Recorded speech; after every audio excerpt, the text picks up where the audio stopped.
హల్లెలూయా, హల్లెలూయా. జీవితం అనే ఈ వలయంలో పడిపోతాం. జీవితం అనే ఈ పోరాటంలో ఖచ్చితంగా ఎన్నో రకాల దెబ్బలు మనకు తగులుతూనే ఉంటాయి. దుష్టుడైన అపవాది ఎక్కడ మనం దొరుకుతామా, ఎక్కడ మనము వాడికి సమయం ఎక్కడ వానికి మనం అవకాశం ఇస్తామని వాడు మనల్ని గర్జించు సింహం వల్ల వెంటాడుతూనే ఉంటాడు. ఈ పోరాటంలో పడిపోవటం సహజం. ఖచ్చితంగా పడిపోతాం, ఖచ్చితంగా ఓడిపోతాం, ఖచ్చితంగా డిప్రెషన్లోనికి వెళ్ళిపోతాం. అయితే మనల్ని తిరిగి లేపగలిగిన సత్తా కలిగిన దేవుడు మనకున్నాడు. ఓడిపోయిన మనల్ని గెలిపించగలిగిన సిలువలో గెలుపునిచ్చిన విజయ వీరుడు, అద్భుతమైన దేవుడు మనకున్నాడు. కనుక ఏ విషయంలో కూడా భయపడక, ఈరోజు చాలామంది యవనస్తులు మీకు ఇలాంటి అద్భుతమైన మాటలు చెప్పి మిమ్మల్ని పురిగొల్పటానికి ప్రభు నాకు ఇచ్చిన అద్భుతమైన అవకాశాన్ని బట్టి దేవునికి హ్యాట్స్ ఆఫ్ చెబుతున్నా. ఎందుకంటే ఒక్క యవ్వనస్తుడు లేచాడా దేశాలు మారుతాయి. ఒక్క యవ్వనస్తుడే. హల్లెలూయా. చైనాలో ఇంత టెక్నాలజీ, జపాన్లో ఇంత టెక్నాలజీ. మనం భూమి మీద రైలు పట్టాల మీద నడుస్తున్నాం, గాలిలో ఏరోప్లేన్లో నడుస్తున్నాం, ఫ్లైట్లలో నడుస్తున్నాం, నీళ్ళలో షిప్ మీద నడుస్తున్నాం. అంతే. జపాన్లో వెళ్ళండి, చైనీస్ను చూడండి, వాళ్ళ అప్డేట్స్ చూడండి, వాళ్ళ యొక్క విధి విధానం చూడండి. ఆ యవనస్తులు చాలా అప్డేట్గా ఉంటారు. క్యాల్కులేటర్ లేకుండానే జస్ట్ మన ఏపీలో మన ఇండియాలో కూడా కొంతమంది ఇలా అంటుంటారు చూడండి, తెలుసా? ఇలాని వెంటనే ఆ సబ్స్క్రిప్షన్ ఇవన్నీ కూడా చెప్పేస్తుంటారు. సో ప్రియులారా, నా ప్రియమైన యవ్వన బిడ్డలారా, ఈ యవ్వన జీవితం చాలా బలమైంది, చాలా విలువైంది. దేవుడు ఎందుకు యవ్వన జీవితాన్ని ఇచ్చాడు? నీకు బంగారు భవిష్యత్తుని ఇవ్వటానికి. ఈ యవ్వన జీవితంలో కష్టపడి నీవు మంచి పునాది వేసుకోవాలి. చెడిపోవాలన్నా ఇక్కడే, నీ బతుకు పాడైపోవాలన్నా ఇక్కడే, నీవు మంచి రేంజ్కు, మంచి స్టేటస్కు, మంచి స్థితికి వెళ్ళాలన్నా కూడా ఈ యవ్వనమే. ఈ యవ్వన కాలంలో గుడ్ డెసిషన్స్, మంచి నిర్ణయాలు తీసుకోవాలి.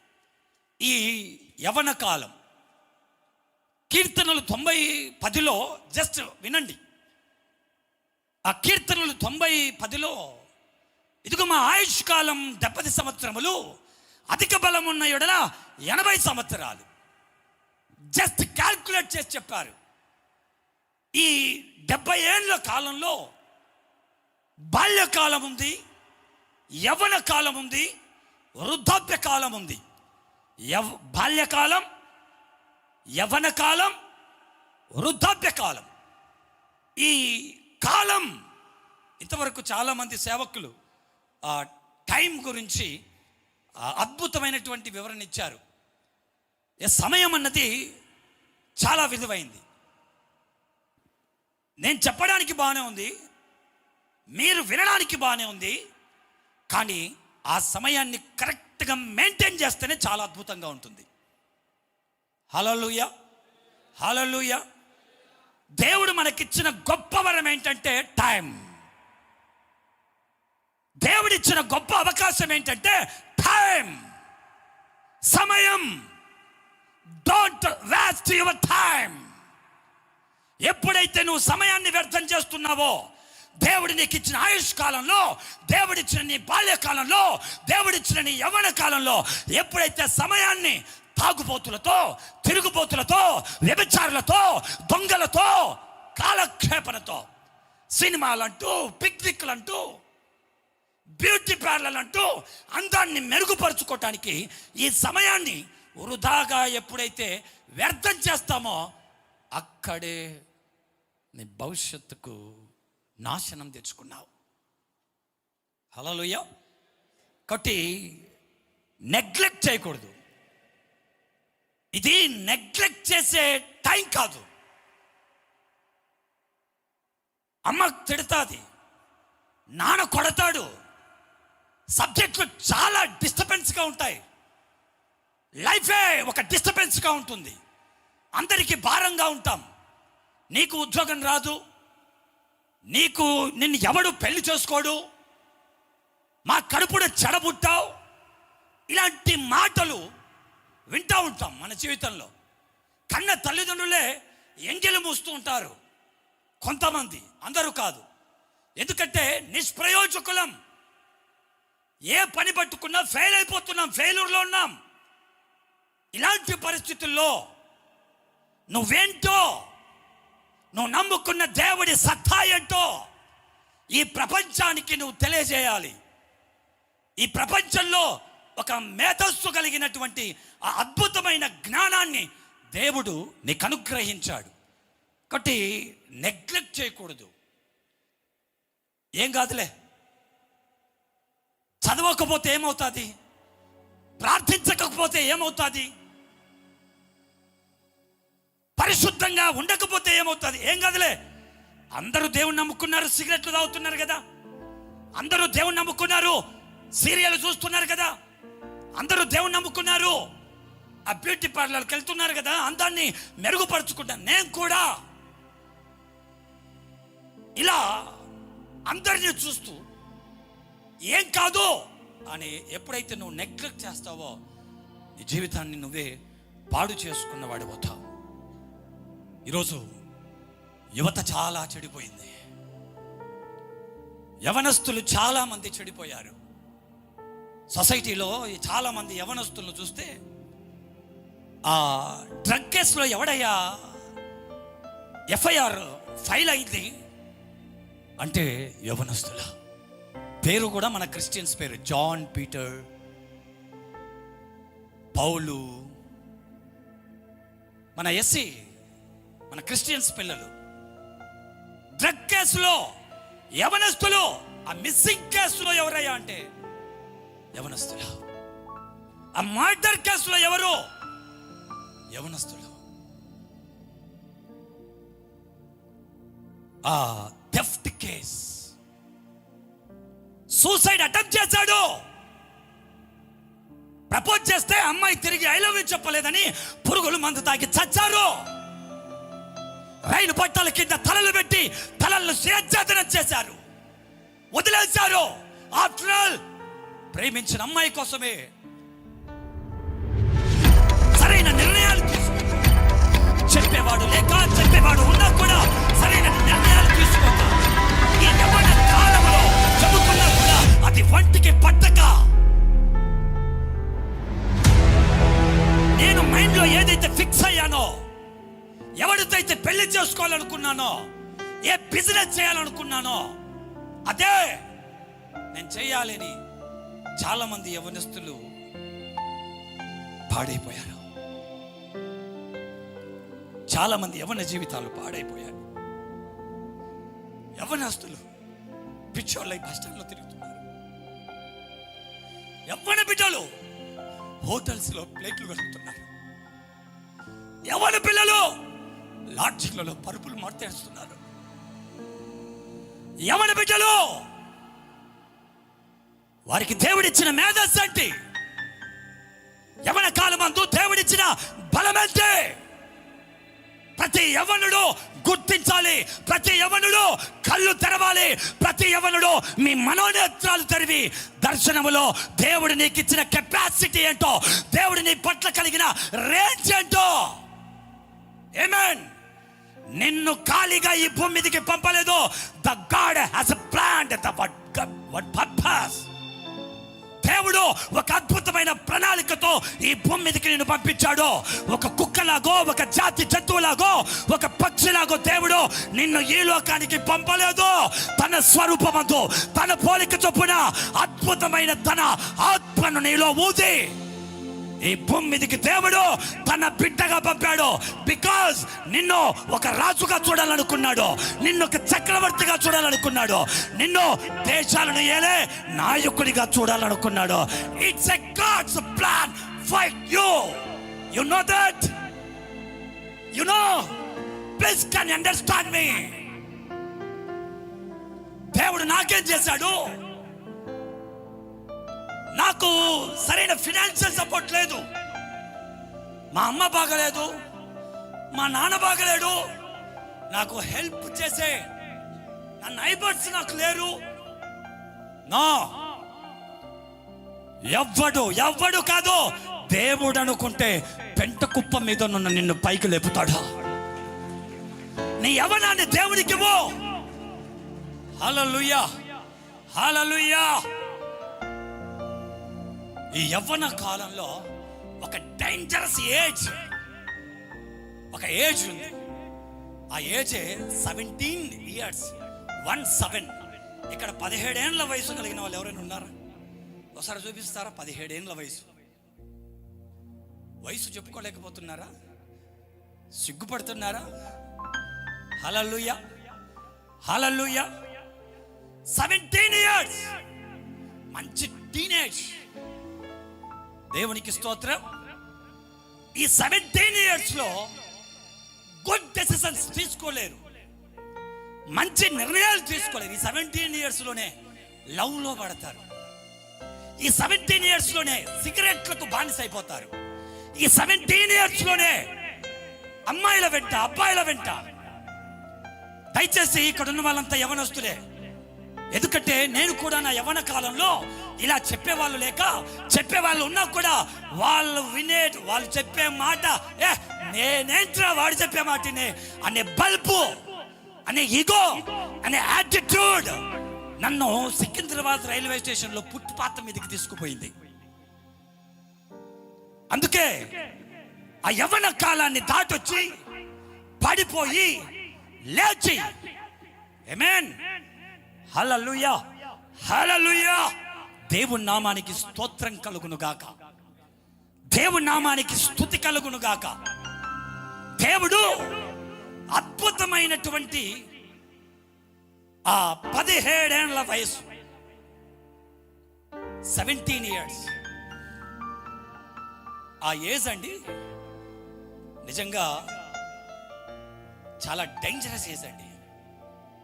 ఒక వ్యక్తికి ఓటు హక్కు కావాలన్న ఎన్నేళ్ళండి? 18 years. ఒక వ్యక్తికి డ్రైవింగ్ లైసెన్స్ ఇవ్వాలన్నా కూడా 18 years. అలాగే ఒక స్త్రీ వివాహం చేసుకోవాలన్నా కూడా ఆమె మేజర్ అవ్వాలి అంటే ఆ అమ్మాయి కూడా 18 years, 18 years. మరి 17 years, 16 years కే మ్యారేజ్ చేసుకుంటే బాల్య వివాహ చట్టం కింద కేసు ఫైల్ అవుతుంది. ఎందుకు గవర్నమెంట్ 18 years పెట్టింది? ఎందుకు 18 years లోనే డ్రైవింగ్ లైసెన్స్ ఇవ్వాలి, 18 years లోనే మ్యారేజ్ అవ్వాలి, 18 years లోనే ఉద్యోగానికి, ఏ ప్రభుత్వ ఉద్యోగానికి అర్హత పొందాలన్నా 18 years. So 17 years, 17. ఈ వర్డ్, ఈ 17 బైబిల్లో ఒక ఆయనను పరిచయం చేస్తూ ఆయన ముందు ఆ ఏండ్లను చూపిస్తాడు. ఎందుకు బైబిల్లో ఆ సంఖ్యను చూపించాడంటే ఒక్కసారి చూడండి. ఆదికాండం 37వ అధ్యాయం 1వ వచనంలో, ఆదికాండం 37వ అధ్యాయం. నేను చెప్పబోయే అంశం అయితే అది కాదు, జస్ట్ ఆ ఏజ్ గురించి చెబుతున్నాను. ఆదికాండం 37 చదువుతారా ఒకరు? 2వ వచనం చదువుదాం. యాకోబు వంశావళి. ఇది యోసేపు 10 ఏళ్ల వాడై, హల్లెలూయా. యోసేపు పక్కన ఏజ్ చెబుతున్నాడు. ఎన్నేళ్ళు అంటామా? 10 ఏళ్ళు, 17 years. ఎందుకు బైబిల్లో 17 years అని అక్కడ కోట్ చేశాడు? 17 ఏళ్ళు అని ఎందుకు రాశాడు అంటే, యోసేపు వలన యోసేపు 10 ఏళ్ల వయసుకు వచ్చినప్పుడు, ఆ 10 ఏళ్ల వయసులోనే మనిషి పాపపు ఆలోచనలు ఎక్కువగా రావడం, హార్మోన్స్ రిలీజ్ అవడం, మనిషి ఆ 17 ఏళ్ల వయసులో సరైనటువంటి నిర్ణయాలు తీసుకోక గందరగోళమయ్యే ఏజ్ అది. ఆ 17 ఏళ్ల వయసులోనే, 17 ఏళ్ల వయసులోనే లవ్ ఆ 17 ఏళ్ల వయసులోనే తల్లిదండ్రులు కన్న కలలు, వారికి ఉన్నటువంటి గోల్స్ రీచ్ అవ్వాలి అనే ఆలోచన లేకుండా తొందరపడి అబ్బాయితో పాటు అమ్మాయితో పాటు వెళ్ళిపోయి వాళ్ళ బంగారు జీవితాన్ని నాశనం చేసుకుంటున్నారు. హల్లెలూయా, హల్లెలూయా. అంటే ఆ ఏజ్లో గ్రహింపు ఉండదు. దేవునికి స్తోత్రం కలుగును గాక.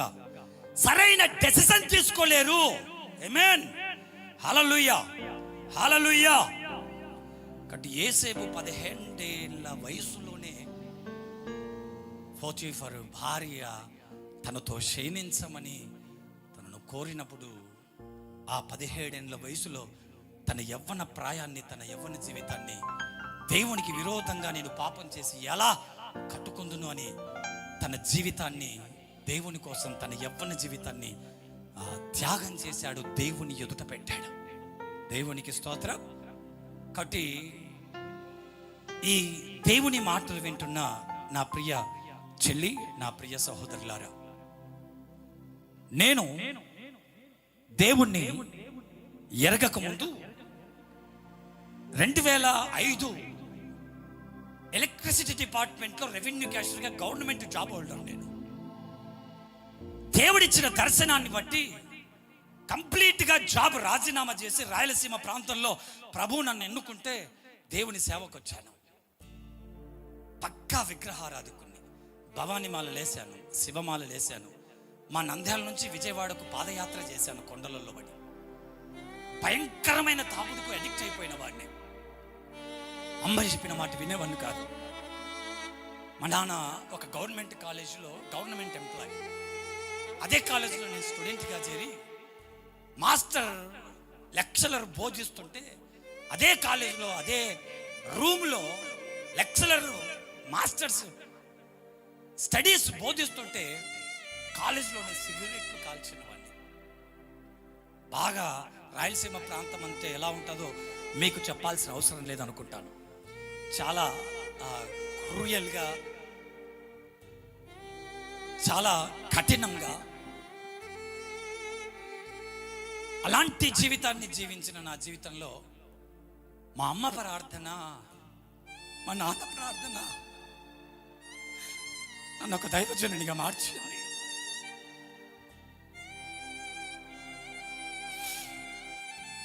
మా అమ్మ బైబిల్ ఇస్తే బైబిల్ను చెత్త కుండలు ఇసిరేశాను. తాగి ఎలాంటి ఘోరమైన పరిస్థితి అంటే, నేను మా అమ్మ ఇద్దరం కలిసి ఆల్కహాల్ తీసుకునే వాళ్ళం. అంధకారంలో ఉన్నాం, చీకట్లో ఉన్నాం. ఎవడు చెప్పినా వినేది లేదు. అలాంటిది నా తల్లిని దేవుడు పట్టుకున్నాడు. నా కోసం పట్టుకున్నాడేమో నా తల్లిని అనిపించింది. భయంకరంగా తాగి పడిపోయేవాడిని. అలాంటిది నా తల్లి దేవుణ్ణి నమ్ముకొని, నేను హైదరాబాద్లో జాబ్ చేస్తుంటే ఆమె నన్ను చూడటానికని దేవుణ్ణి నమ్ముకొని బైబిల్ తీసుకొని వచ్చింది. ఆమె చేతిలో ఉన్న బైబిల్ని చూసి భయంకరంగా కొట్టా. ఇంట్లోకి రాని వల్ల బైబిల్ బయట పెట్టి ఇంట్లోకి వచ్చింది. అప్పటికి బాగా ఫుల్ అడిక్ట్ అయిపోయాను. దాదాపు 5-6 ప్యాకెట్లు సిగరెట్లు తాగేవాడిని. రోజుకు 1/2 బాటిల్ మందు తాగేవాడిని. నా యవ్వన జీవితం అంతా నాశనం చేసుకున్నాను. శరీరంలో రేగుతున్న కామాన్ని, శరీరంలో రేగుతున్న కోపాన్ని, కామ క్రోధ మద మత్సరములను అణుచుకోగలిగిన కెపాసిటీ నాకు లేక, మైండ్లో ఏ థాట్ అయితే వస్తుందో ఆ థాట్స్ ప్రకారం, ఎవడు తాగుదాం పద అని చెబితే తాగుడు గుంపులతో, ఎవడు పాపం చేద్దాం పద అంటే ఆ పాపపు వ్యభిచారంలోనికి వెళ్ళి నా యవ్వన జీవితాన్ని ఇష్టం వచ్చినట్టు తాగి తందనాలాడి రోడ్ల మీద వాంటింగ్ చేసుకొని నా యవ్వన జీవితాన్ని రాయలసీమ ప్రాంతంలో నాశనం చేసుకున్నాను. అసలు నేను మారుతాను అని మా గ్రామంలో కానీ మా పట్టణంలో కానీ ఒక్కడు కూడా సాక్ష్యం లేదు. వీడు నాశనమే అని అన్నారు. ఆ రోజు మా అమ్మ బైబిల్ బయట పెట్టిన బైబిల్ ఇంట్లోకి తీసుకుని వచ్చి ప్రార్థన చేసుకుంటుంది. నేను తాగి వచ్చాను, ఆమె ఇంట్లో మోకరించి బైబిల్ పట్టుకొని ప్రార్థన చేస్తుంటే కోపగించి అమ్మ జుట్టు పట్టుకొని అమ్మను భయంకరంగా కొట్టాను. ఆమె చేతిలో ఉన్న బైబిల్ తీసుకొని పోయి ఆ బైబిల్ని విసిరేశాను. ఆ రాత్రి బైబిల్ బాగా దూషించాను. అసలు నువ్వు ఎందుకు వచ్చావు నా జీవితంలోనికి? ఎందుకు నా జీవితంలో అడుగు పెడుతున్నావు? నేను పూజిస్తున్న పూజలు వేరు, నేను ఎరిగిన దేవతలు దేవుళ్ళు వేరు. ఎందుకు వచ్చావు నా ఇంటిలోనికి? కానీ నీకు నేను అవకాశం నా ఇంట్లోకి రావద్దు అని బైబిల్ను పట్టుకొని ఆ రాత్రి తాగిన మైకంలో మున్సిపాలిటీ చెత్త కుండలు విసిరేశాను. ఆ తెల్లవారుజామున దేవుడు నన్ను దర్శించాడు. పోయి పడుకున్నాను, ప్రభు నన్ను దర్శించాడు. ఆ వెలుగులో నుంచి అన్ని వింటున్నాను.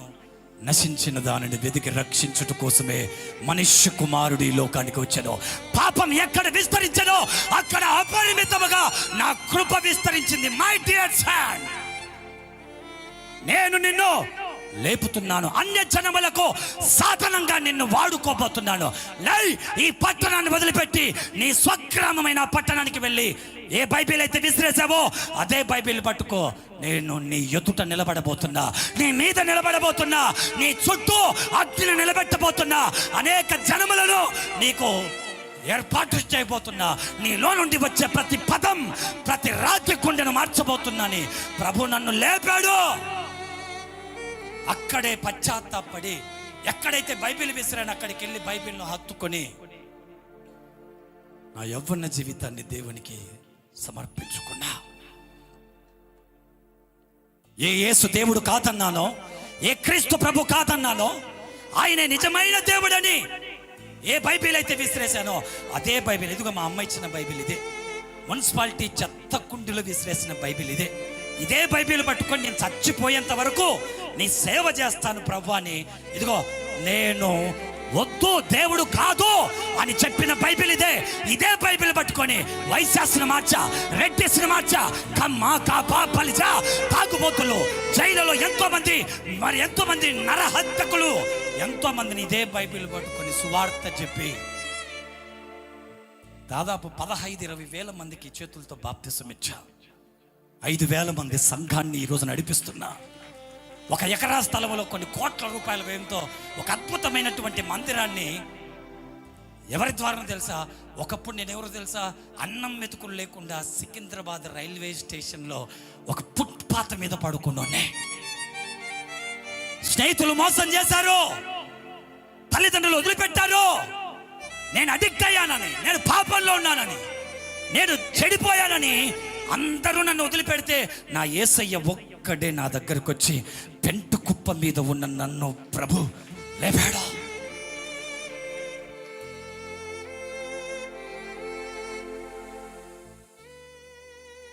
అలాగున దేవుని సేవ అద్భుతంగా చేస్తూ అనేక ఆత్మలను నేను సంరక్షిస్తూ నడిపిస్తూ ఉండగా ఈ జనవరి 6వ తారీఖు నాకు ఒక పెద్ద ఘోర ప్రమాదం జరిగింది. సెకండ్ లైఫ్ దేవుడు నాకు ఇచ్చాడు. రాయలసీమ ప్రాంతంలో నేను సువార్త ప్రకటించి ఆత్మలను రక్షిస్తూ ఉరికి సేవ చేస్తున్నాను. అలా సేవ చేస్తున్న సమయంలో అపవాది నన్ను పడగొట్టాలని చూసింది. వీణ్ణి మంచమెక్కేయాలని నాతో పంతం కట్టింది, నాతో సవాల్ చేసింది. రే, నువ్వు ఎలా సేవ చేస్తావో చూస్తా, నా పిల్లల్లో ఎంతో మందిని క్రీస్తు మార్గంలోనికి నడిపిస్తున్నావని.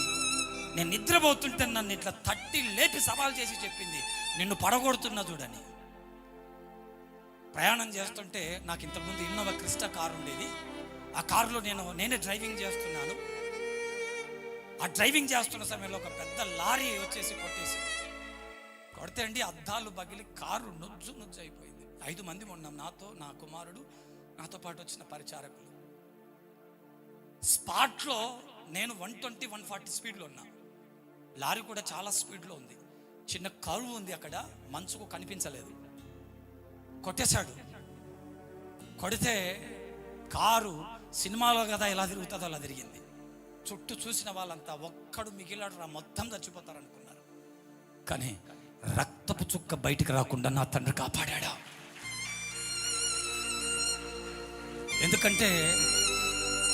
ఎందుకో తెలుసా, నేను ఆన్ గాడ్స్ డ్యూటీలో ఉన్నా. ఎవరి డ్యూటీలో? ఆ గాడ్స్ డ్యూటీ, దేవుని సేవలో ఉన్నా.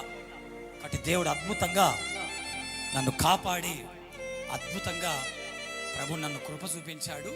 అయితే ఆ ప్రమాదంలో నా ఎముకకు మాత్రమే దేవుడు సాతానుకు ఆజ్ఞాపించాడు. నా కుమారుని ఎముక మాత్రమే ముట్టు అని చెప్పాడు. నా మోకాలు పై భాగంలో, తొడ భాగంలో ఎముక విరిగింది. ప్రజెంట్ ఇప్పుడు రాడ్లు ఉన్నాయి. నా తొడ భాగము ఇక్కడ నుండి ఇక్కడికి రాడ్లు వేశారు, సర్జరీ చేశారు. ఇంత పెద్ద రాడ్లు ఉన్నాయి, ఇంత పెద్ద చీలలు, ఎముకలకు హోలేసి రాడ్లు వేశారు. డాక్టర్లు అన్నారు, చాలా మేజర్ యాక్సిడెంట్, నువ్వు 9 నెలలు భూమి మీద అడుగు పెట్టకూడదు, చాలా ప్రమాదం ఎక్కువగా జరిగింది, అసలు ఎముక ఏం లేదు, మొత్తం చిన్న చిన్న ముక్కలైతే నుజ్జంతా తీసేసామని చెప్పారు. అలాంటి పరిస్థితుల్లో నేను పడిపోతే బాగా సోషల్ మీడియాలో వైరల్ అయింది. నేను పడిపోతే బెల్లంపల్లి ప్రవీణ్ అన్న ఇంటికి వచ్చాడు, చిలకలూరుపేట శాలెం రాజు అన్న కూడా ఇంటికి వచ్చి ప్రార్థన చేశారు. దేవుని ఆత్మచేత నింపబడిన అనేక దైవజనులు ఫోన్ చేసి, ఫోన్లలో ప్రార్థన చేసి నన్ను బలపరిచారు. ఎంతోమంది సంఘాలు, పిల్లలు ప్రార్థన చేశారు. వాళ్ళందరూ ప్రార్థనలు బట్టి వితిన్ 2 monthsలో భూమి మీద అడుగు పెట్టించాడు. 3 నెలలకంతా మళ్ళీ బైబిల్ చేత పట్టుకొని అద్భుతంగా సువార్త చేస్తున్నా. 24 లక్షల రూపాయల కారు ఒక్క రూపాయికి పనికి రాకుండా అయిపోయింది. కానీ దేవుడు మళ్ళీ నాకు ఇస్తాడు. ఆయన కోసం నేను నష్టపోతే అది నష్టం కాదు, మళ్ళీ ప్రభు దానికి డబుల్ నాకు దేవుడు ఇస్తాడు. మళ్ళీ 50 లక్షల రూపాయల కారు, ఫార్చునర్ కారు ప్రభు నాకు గిఫ్ట్గా బహుమానంగా ఇచ్చాడు. ఇంతకు ముందు ఉన్న సేవ కంటే ఇప్పుడు సేవ ఇంకా బాగా స్పీడ్గా జరుగుతుంది. మార్నింగ్ ఒక సెషన్, ఆఫ్టర్నూన్ ఒక సెషన్, నైట్ ఒక సెషన్, ప్రతిరోజు. నిజంగా చెబుతున్నా, 6 నెలలైంది సేవలో కడుపు నిండా అన్నం తినలేదు. 6 నెలలైంది, కంటి నిండా నిద్ర లేదు. అరిగిపోతున్న దేవుని కోసం. ఎందుకంటే నాకు దేవుడు సెకండ్ లైఫ్ ఇచ్చాడు. నేను ఈరోజు బతుకున్నానంటే అది దేవుని దయే, ఆయన పెట్టిన భిక్షే. అందుకు ఆయన కోసం ఈ కొన్న ఊపిరి ఉన్నంత వరకు నా శేష జీవితాన్ని యేసయ్యకి ఇవ్వాలని, నా శరీరాన్ని, నా ఆరోగ్యాన్ని లెక్క చేయకుండా, ఈ కాలు ఎక్కువసేపు నిలబడితే వాపు వచ్చేస్తుంది, ఎంతలో వాపు వచ్చేస్తుంది, మడవలేను, చాలా పెయిన్ ఉంటుంది, చాలా నొప్పి ఉంటుంది. ఎందుకు ఈ మాటలు చెప్తున్నంటే, ఒక సేవకుడిగా, ఒక సేవకుడు ఆత్మల పట్ల భారం కలిగి ఎంతగా కన్నీళ్లతో వాళ్ళు వాక్యం చెబుతున్నారు. మా మార్పు కోసమే కదా అన్నది మీ గుండెల్లో పుట్టాలనే చెబుతున్నా. మీరు మార్పు రావాలనే, ఎందుకంటే మా ఆనందం మీరే, మా కిరీటం మీరే.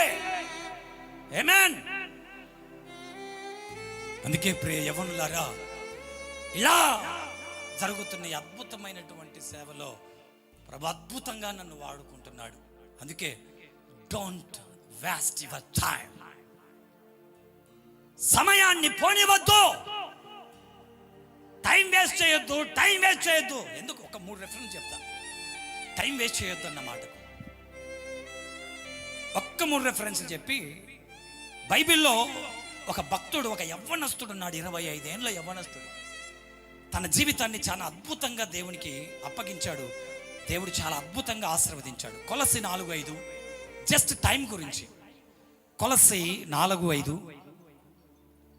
ఎందుకు సమయం పోనీయొద్దు అంటున్నాడు?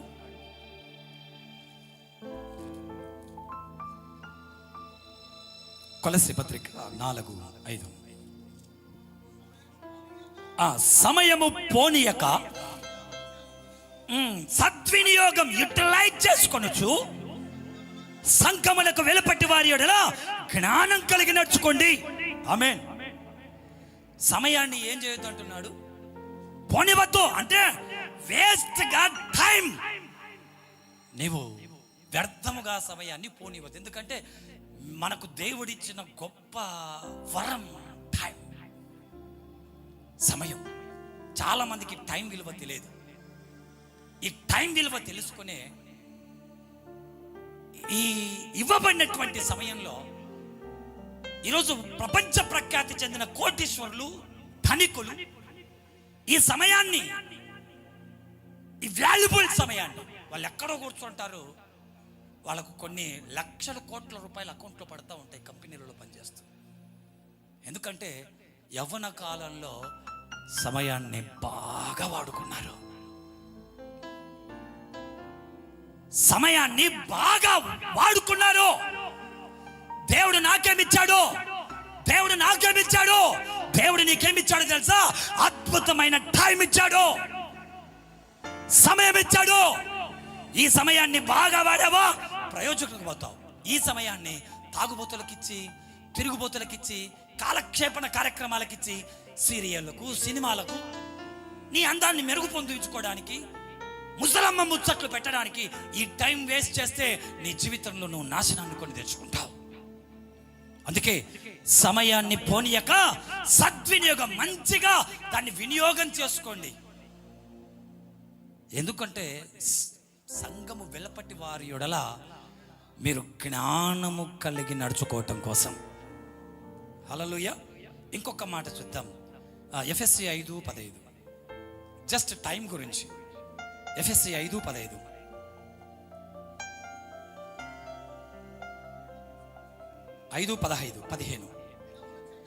దినములు చెడ్డవి కనుక మీరు సమయాన్ని పోనీయక. Praise the lord. ఇక్కడ కూడా సమయాన్ని సద్వినియోగం చేయండి, సమయాన్ని పోనివద్దు. ఎందుకంటే దినాలు చెడ్డవి. దినములు చెడ్డవి అంటే ఈ దినాలను అనుభవిస్తున్న మనుషుల మానవత్వపు హృదయాలు చెడ్డవి. మనుష్యుడు మృగంలా తయారయ్యాడు, మనుష్యుడు స్వార్థప్రియుడయ్యాడు. ప్రతి ఒక్కడు మనల్ని అవసరానికి యూజ్ చేసుకొని వదిలిపెట్టటోడే. నీ అందాన్ని, నీ జ్ఞానాన్ని యూజ్ చేసుకొని నిన్ను వదిలిపెట్టేవాడే. దినాలు చెడ్డవి. ఈ దినాలను అనుభవిస్తున్న ఈ మనుషులు చెడ్డవారు. కాబట్టి దినములు చెడ్డవి గనక సమయాన్ని పోనీయక సద్వినియోగం చేసుకుంటూ అజ్ఞానుల వలె కాక జ్ఞానం కలిగి నడుచుకోండి. Praise the Lord. రోమా 13:11. రోమా పత్రిక 13:11 కూడా ఒక్కసారి చూద్దాం. రోమా 13:11.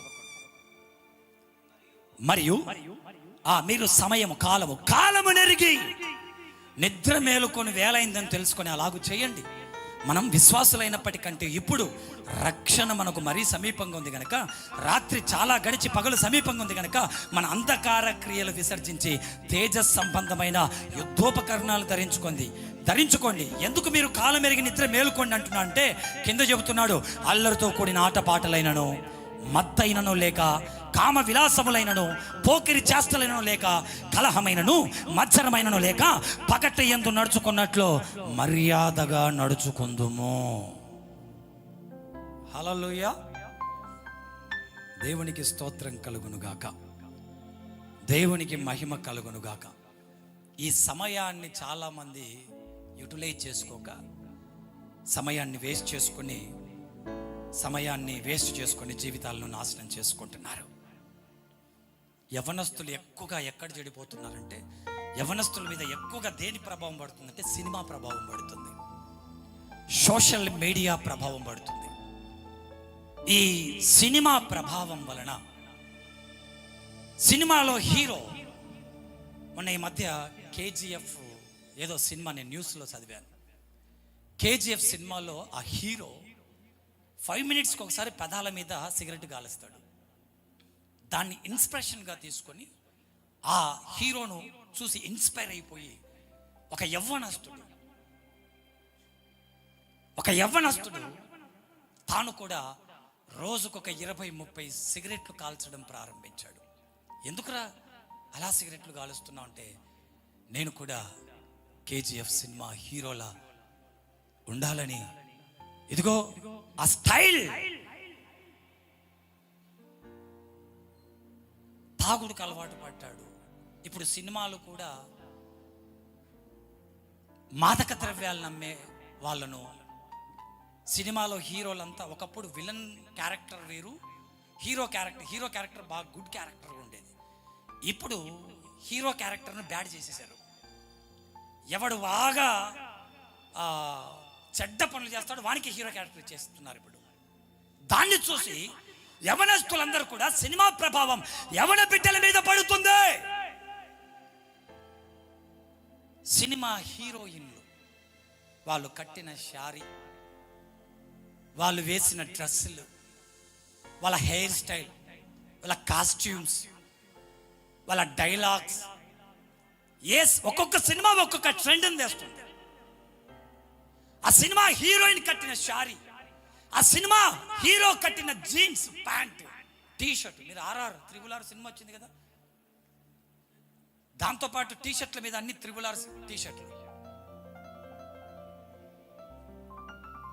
ఇందిరా సినిమా తెలుసా? ఇందిరా షర్ట్ వచ్చింది. నేను రక్షణ పొందక ముందు నా లాస్ట్ సినిమా ఇందిరా షర్టు అందరూ వేసుకునే వాళ్ళు. అలా యవన బిడ్డలు నాశనమైపోతున్నారు ఈ సినిమా ప్రభావం వల్ల. సమయాన్ని సినిమాలకిచ్చి సమయాన్ని వ్యర్థంగా ఉపయోగిస్తూ చదవాల్సిన సబ్జెక్టుల మీద ఫోకస్ చేయకుండా నీ పట్ల దేవుడు ఏ ప్రణాళిక కలిగి ఉన్నాడో, నువ్వు ఏ గోల్కు రీచ్ అవ్వాలనుకున్నావో దాని మీద ఫోకస్ చేయకుండా సెల్ ఫోన్లో, ఫేస్బుక్లలో, చాటింగ్లలో, ఇన్స్టాలలో సమయాన్నంతా 1 ఇయర్ టైం ఉంటుంది. 10th క్లాస్కైనా ఇంటర్మీడియట్కైనా 1 ఇయర్ టైం ఉంటుంది. కానీ మన వాళ్ళ ఎగ్జామ్స్ ఒక వారం ఉండయనగా బుక్కులు పేపర్లు తిప్పుతారు. ఎప్పుడురా పాస్ అయ్యేది? ఎప్పుడు మనం పాస్ అయ్యేది?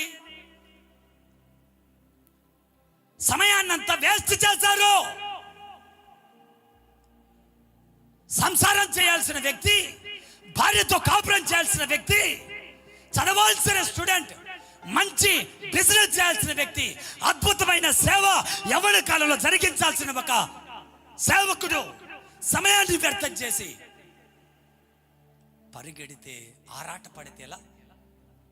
పోరాడడం లేదు, ఇప్పుడు ఆరాటం ఎక్కువైంది. పోరాడాలి. పోరాడిన వాడే విజయ పతాకాన్ని ఎగరేస్తాడు. బైబిల్లో ఏ సోమరిపోతులను దేవుడు సింహాసనాల మీద కూర్చోబెట్టలేదు. ఆమేన్, ఆమేన్, హల్లెలూయా, హల్లెలూయా. తాగుబోతులు, తిండిపోతులు దరిద్రులయ్యారు. వేశ్యలతో సావాసం చేసిన వారికి రొట్టె తుణికలు మిగిలాయి. తమ యవ్వన జీవితాలను దేవునికి ఇచ్చిన వాళ్లకు దేవుడు చక్రవర్తులను చేశాడు. చక్రవర్తులు చేశాడు. మీకు తెలియదండి, నాకు తెలియదండి, దేవుడు మాత్రం మనందరి పట్ల ఒక గొప్ప ప్లాన్ కలిగి ఉన్నాడు. చాలా అద్భుతమైన ప్లాన్. మనం ఏం చేస్తున్నాం అంటే ఆ ప్లాన్ ఏంటో తెలుసుకోక ఇక్కడ ఈ భూమి మీద ఇవ్వబడిన ఆయుష్ కాలం 70, అధిక బలం ఉన్న 80. ఈ 80 ఏళ్ళ ఆయుష్ కాలాన్ని బాల్యకాలంలో కొంత, యవ్వన కాలంలో తాగుబోతులతో ఇంత, ఇలా మన యవ్వన కాలాన్ని, సమయాన్ని వ్యర్థం చేస్తున్నాం. బైబిల్లో 25 ఏళ్ళ ఒక యవ్వనస్తుడు, చూడండి, కీర్తనలు 88వ కీర్తన, 88వ కీర్తన. ఇక్కడ నుంచి కొంచెం జాగ్రత్తగా విందాం యవనస్తులు. 88వ కీర్తన మొదటి వచనంలో ఆ కీర్తన గీతం గురించి ముందు చెబుతున్నారు. ప్రధాన గాయకునికి వెళ్ళి చదవండి.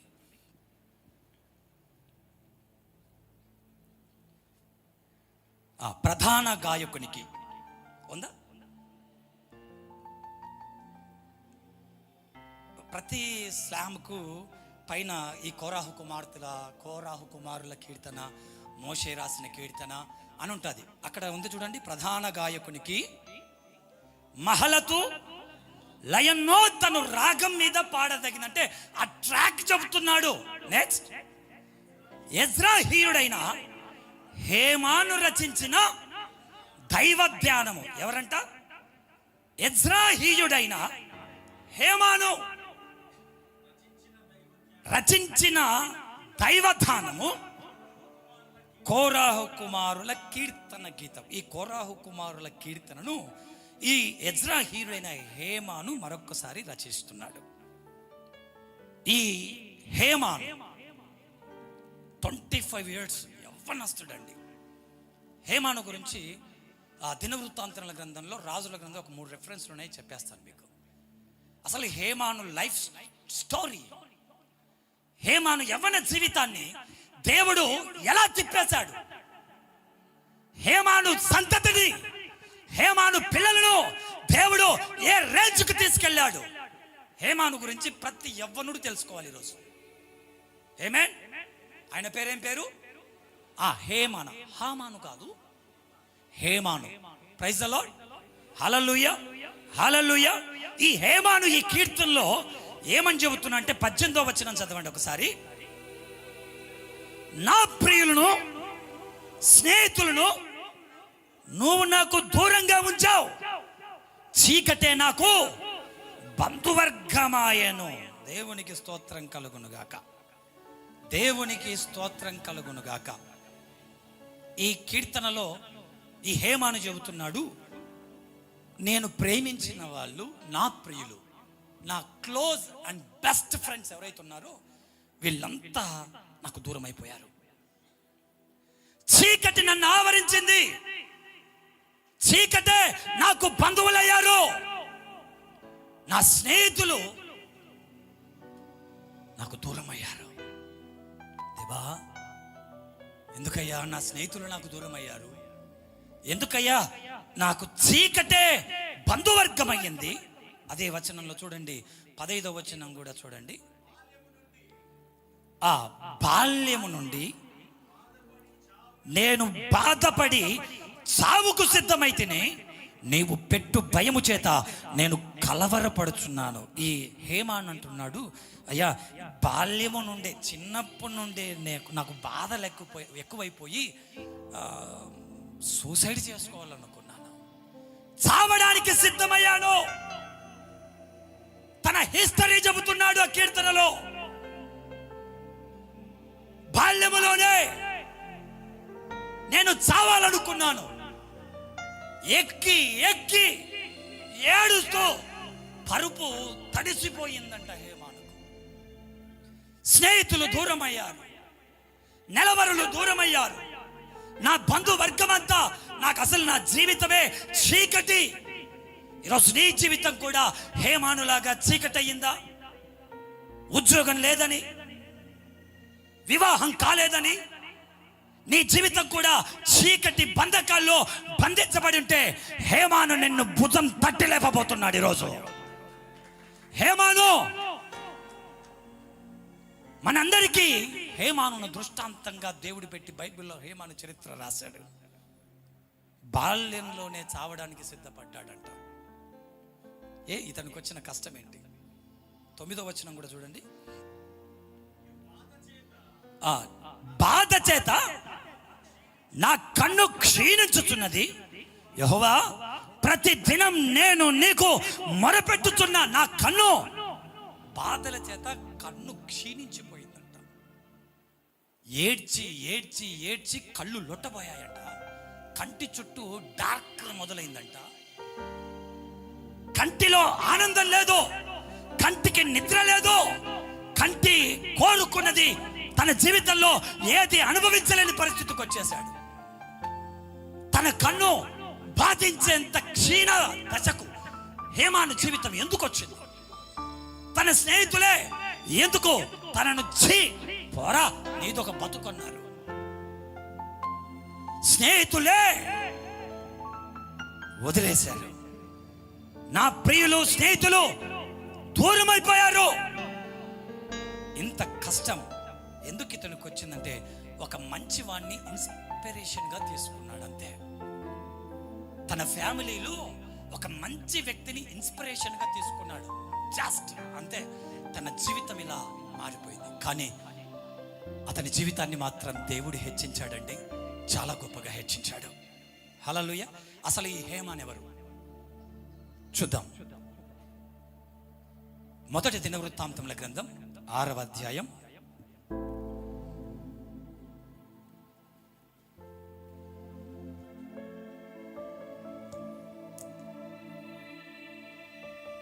1 దినవృత్తాంతములు 6వ అధ్యాయం 33వ వచనం.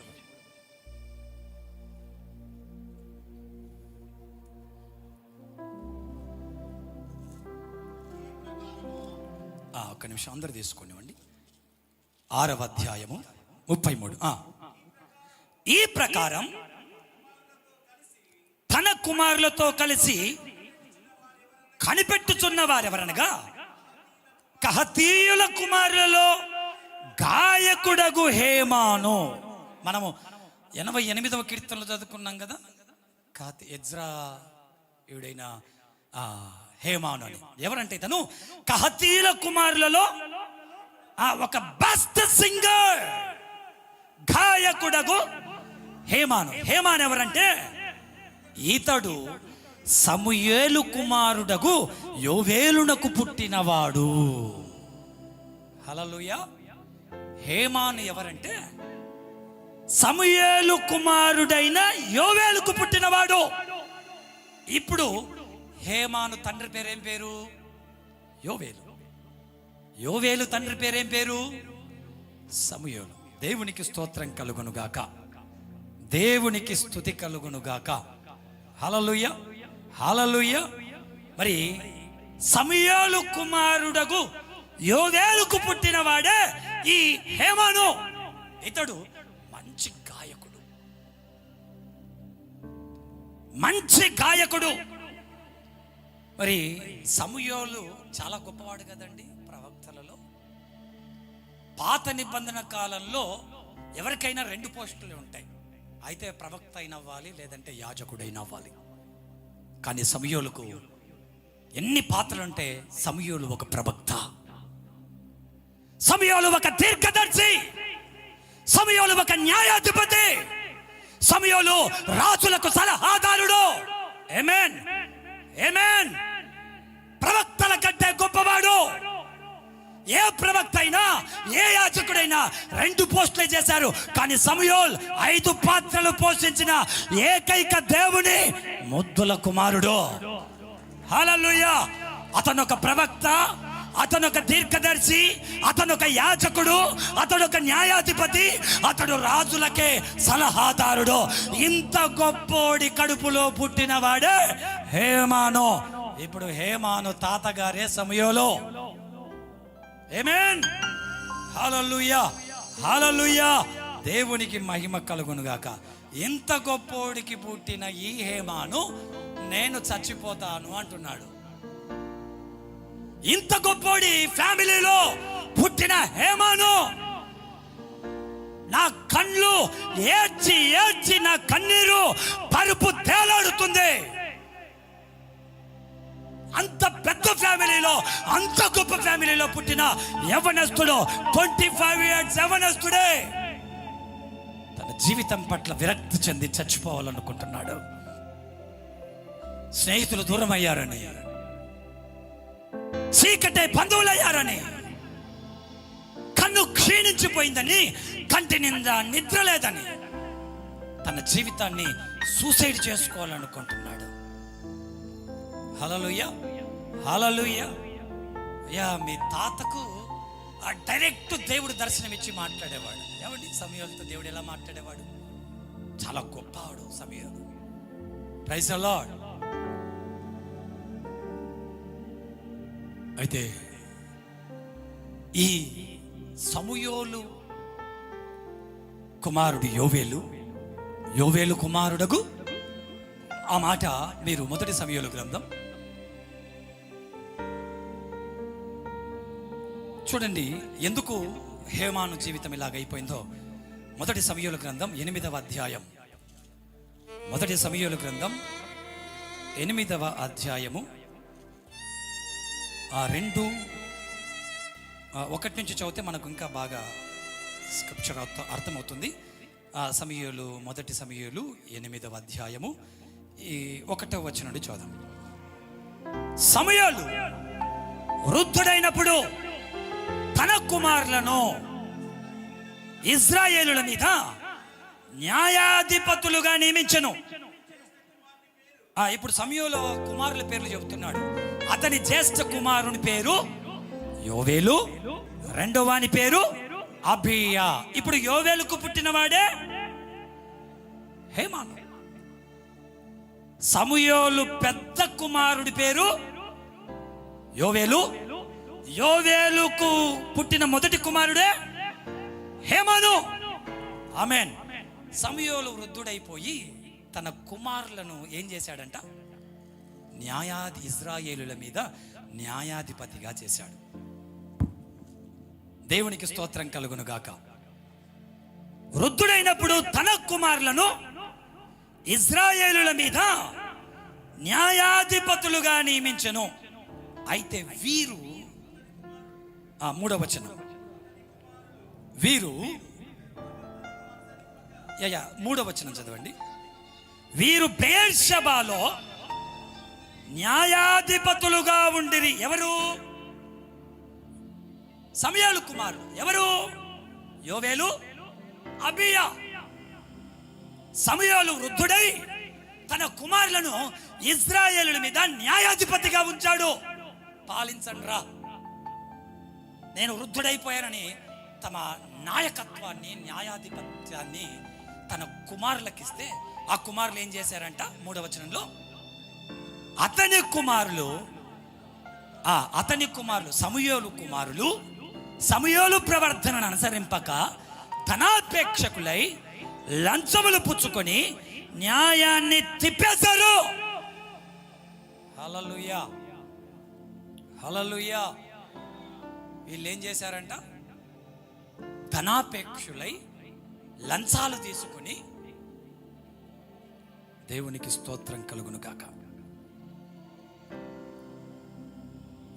దేవునికి స్తుతి కలుగును గాక.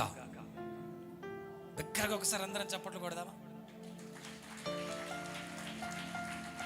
హల్లెలూయా, హల్లెలూయా. దేవునికి స్తోత్రం, దేవునికి స్తోత్రం.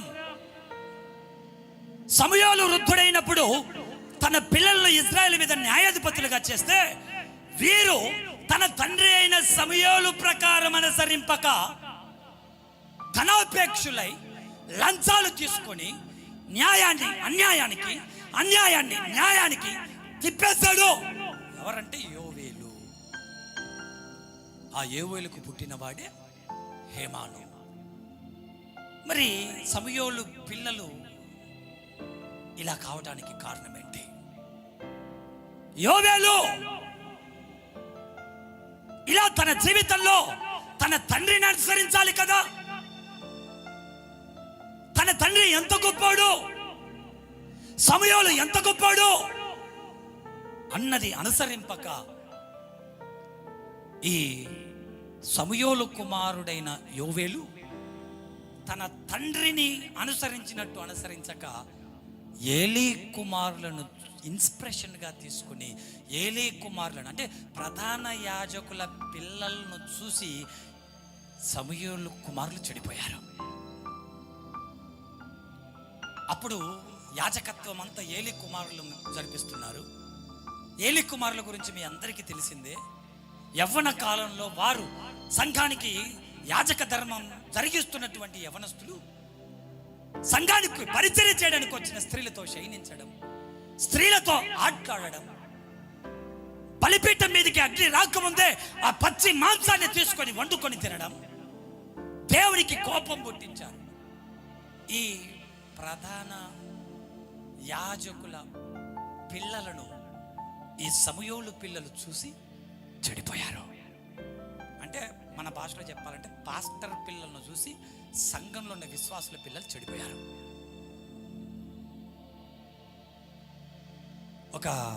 ఒక పెద్ద పాస్టర్ ఉన్నాడు మన ఏపీలోనే.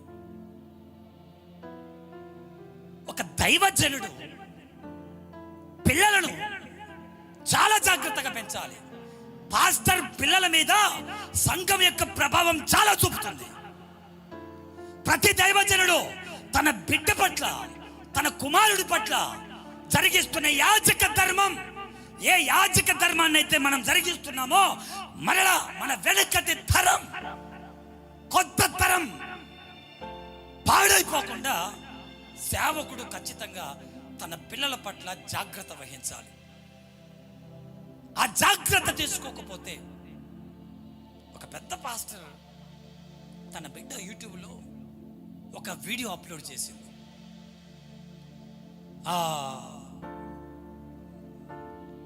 ఆ యూట్యూబ్లో ఆ వీడియోలో మేకప్ ఇలా వేసుకోవాలి, ఐబ్రోస్ ఇలా కట్ చేసుకోవాలి, లిప్టిక్ ఇలా వాడాలి, ముందుగా ఇలా రబ్బింగ్ చేయాలి, హెయిర్ ఇలా కట్ చేయాలని ఒక పెద్ద దైవజనుడి కూతురు. సంఘం ఏమైపోవాలి? విశ్వాసుల పిల్లలు ఏమైపోవాలి? దేవుడు తన స్వరక్తం ఇచ్చి సంపాదించిన ఈ సంఘం ఏమైపోవాలి? యాజక ధర్మం దేవుడిచ్చిన గొప్ప వరం. సీఎములు పియ్యముల యాజకుడి దగ్గర తల వంచి ప్రార్థించాలి. దట్ ఈస్ యాజక సమూహం, యాజకత్వం గర్వించదగిన విషయం. ఆమేన్. ప్రతి యాజకుడు అతిశయించవలసిన విషయం. దేవుడి తర్వాత వ్యక్తులు యాజకులండి. యాజకుల తర్వాతే రాజులు. దేవునికి మహిమ కలుగును గాక. ఇంత గొప్ప యాజక ధర్మాన్ని రాజకీయ నాయకులకు అమ్మేస్తున్నారు. బలిపీఠాల మీదకి ఎక్కించి, అన్యులను చెప్పులతో బలిపీఠాల మీదకి ఎక్కించి, ఎంతో పొలిటికల్ లీడర్ అయితే బైబిల్లో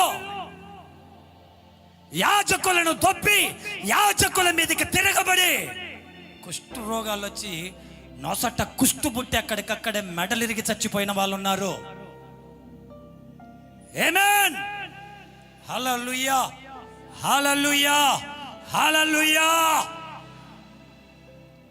యాజకత్వానికి దేవుడిచ్చిన అద్భుతమైనటువంటి ఆ క్యాపబిలిటీ ఏదైతే ఉందో దాన్ని ఈరోజు చాలా మంది సేవకులు గమనించక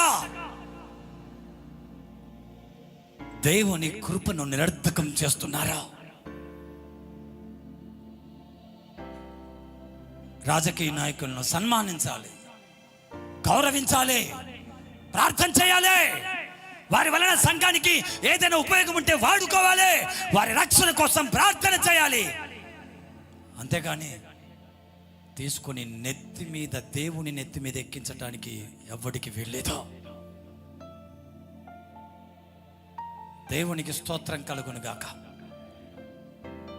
సమూయేలు పిల్లలు ఏలీ కుమారుల పిల్లలు చూసి, ఏలీ కుమారులను చూసి సమూయేలు కుమారుడైన యోవేలు చెడిపోయాడు. ఎందుకురా నువ్వు ఇలా చెడిపోయావంటే, కళ్ళారా చూస్తున్నాడు. యాజకుని పిల్లలే ఇలా ఉన్నారు. పాస్టర్ పిల్లలే బైకులో రైడింగ్లు చేస్తే, పాస్టర్ల పిల్లలే మేకప్లు వేసుకొని సంఘానికి వస్తే, పాస్టర్ల పిల్లలే. ఎందుకంటే ఒక దైవజనులమైన మనము మాదిరికరంగా ఉండాలి. దైవ సేవకులమైన మనం మనలను చూసే ఆమేన్ నలుగురు మారతారు. అందుకే నీ ప్రవర్తన, యాజక ధర్మం చేస్తున్నా నీ ప్రవర్తన, నా ప్రవర్తన చక్కగా మర్యాదగా చేయాలి. యాజక మర్యాద చొప్పునానుంది అంటే, యాజకులారా మర్యాదగా ఈ యాజకత్వాన్ని జరిగించండి అని.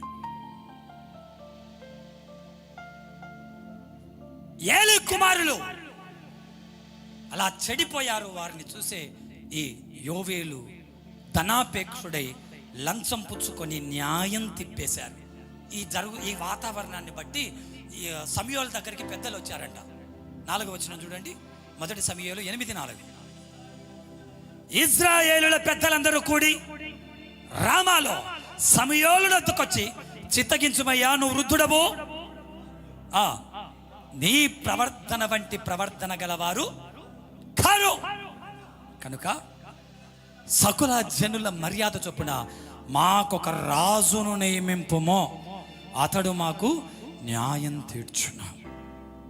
ఇశ్రాయేలు పెద్దలందరూ వచ్చారు. తన కొడుకులు చేస్తున్న అన్యాయం, హల్లెలూయా, హల్లెలూయా, తన కుమారులు చేస్తున్న అన్యాయాన్ని చూసి సమూయేలు దగ్గరకు వచ్చి, అయ్యా నీలాంటి ప్రవర్తన కలిగిన వాడు కాదు నీ కుమారుడైన యోవేలు అబీయా. న్యాయాన్ని తిప్పేస్తున్నారు, ఎంతో మంది పేదవాళ్ళ పొట్టలు కొడుతున్నారు, ఎంతో మంది చావుకు కారణమవుతున్నారు. సమూయేల్, అయ్యా సమూయేల్, నీ పిల్లలు న్యాయాధిపతులుగా నువ్వు పెట్టావే, ఆ పిల్లలు లంచాలు తీసుకుంటున్నారయ్యా. నీ పిల్లలు న్యాయాన్ని తిప్పేస్తున్నారయ్యా, ఎంతో మంది చావుకు కారణమవుతున్నారయ్యా. దయచేసి మాకు ఒక రాజుని నియమింపమని ఆ పెద్దలందరూ అడుగుతున్నారు. ఆ పెద్దలు ఇస్తున్న సాక్ష్యం ఏంటో తెలుసు సమూయేలు గురించి. అయ్యా నీలాంటి ప్రవర్తన కలిగిన వారు కాదు నీ కుమారులు. సమూయేలు ఎలాంటి వాడు అండి? లక్షల మందిని వేదిక మీద నిలబెట్టి సవాలు చేసి, చూడండి ఆ మాట చూడండి, సమూయేలు ఒక చోట సవాలు చేస్తాడండి. సమూయేలు ఎంత గొప్పడో అని మీకు చూపిస్తాను నేను.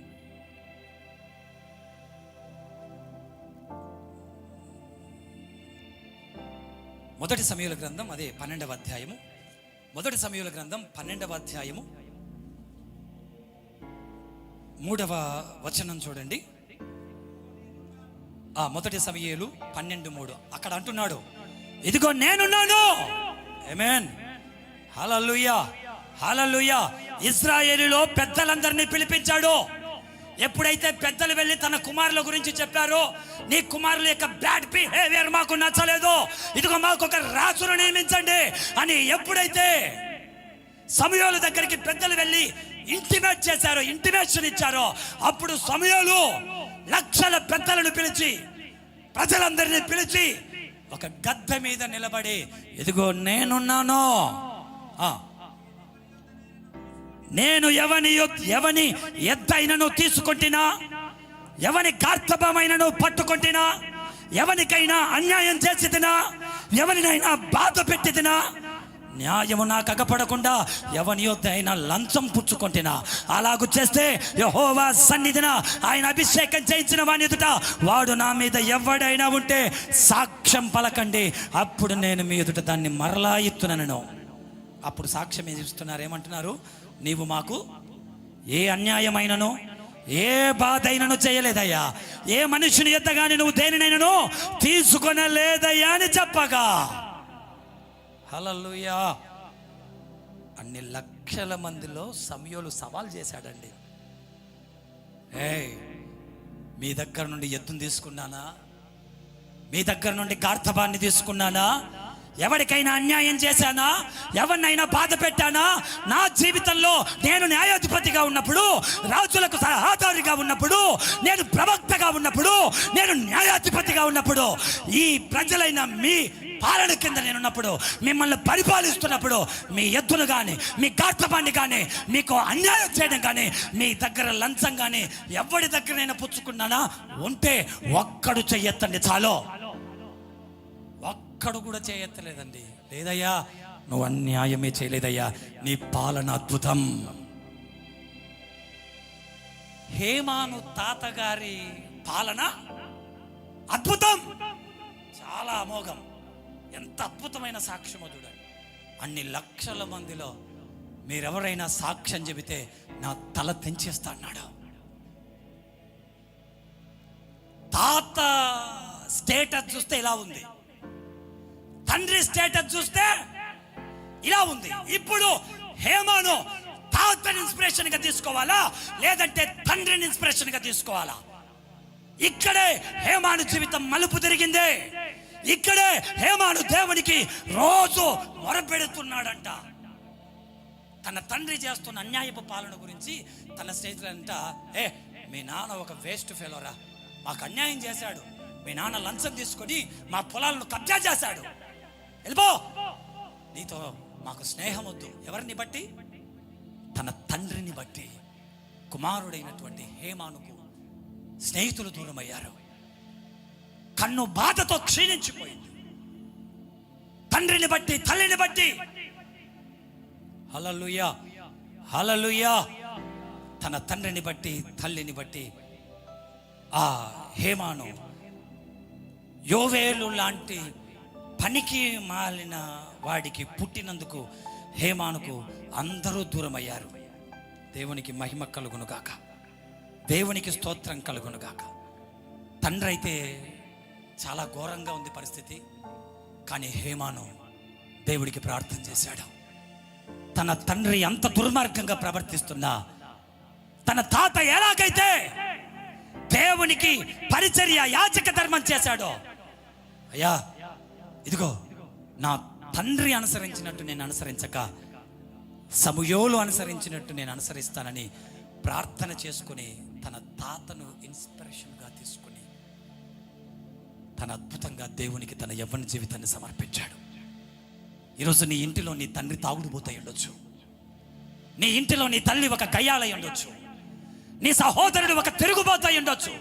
మా అన్నే తిరుగుబోతాయాడు కదా, మా నాన్న తాగుడుపోతాయాడు కదా అని నువ్వు తాగుడుపోతువు కావద్దు. ఎందుకంటే హేమాను అవలేదు. తన తండ్రి యోవేలు పనికి మారిన వాడైనా, లంచాలు తీసుకునేవాడైనా, హేమాను తన తండ్రి అనుసరించినట్టు అనుసరించక, తన తండ్రి అనుసరించక మంచిని ఇన్స్పిరేషన్గా, తన తాతను ఇన్స్పిరేషన్గా తీసుకుని దేవునికి అనుకూలంగా ప్రవర్తించాడు. ఈరోజు మా నాన్నే తాగుతున్నాడు కదా, నేను తాగితే ఏం తప్పేముంది అని చెడిపోతున్న యవ్వనస్తులు. మా అమ్మే సినిమాలు చూస్తుంది, మా నాన్నే ఇంకొక అమ్మాయిని పెట్టుకున్నాడు, ఇంకొక మ్యారేజ్ చేసుకున్నాడు, మా నాన్నే నూకులు 24 గంటలు ఫోన్లో మాట్లాడుతున్నాడు. మేము మాట్లాడితే తప్పేంటి? పిల్లలు ఎదురిస్తున్నారు, నువ్వు మాట్లాడటం లేదా? తల్లిదండ్రులను పిల్లలు, నువ్వు తాగట్లేదా? పెద్ద బో వచ్చావు, నీ బతుకంతా తెలుసుకో మాకు. తండ్రి మీద పిల్లలు, తన తండ్రి చెడిపోయాడని నేడు ఎంతో మంది పిల్లలు చెడిపోతున్నారు. తమ తల్లి చెడిపోయిందని ఎంతో మంది పిల్లలు చెడిపోతున్నారు. బట్ హేమాను తన తండ్రి చెడిపోయినా తాను చెడిపోవటానికి ఛాన్స్ ఇవ్వలేదు. హల్లెలూయా. అలాంటి హేమాన్లో ఈరోజు ఈ సభలో ఉన్నారు, పుట్టుచున్నారు. దేవుడు అలాంటి హేమాన్లను లేపుతున్నాడు. హల్లెలూయా, హల్లెలూయా. దేవునికి మహిమ కలుగును గాక. మా నాన్నే తప్పు చేశాడు కదా, మా వాళ్ళే తప్పు చేస్తున్నారు కదా అని తప్పు చేయకుండా తన శరీరంలో రేగుతున్న కామ, క్రోధ, మద, మోహాన్ని నిగ్రహించుకున్నాడు.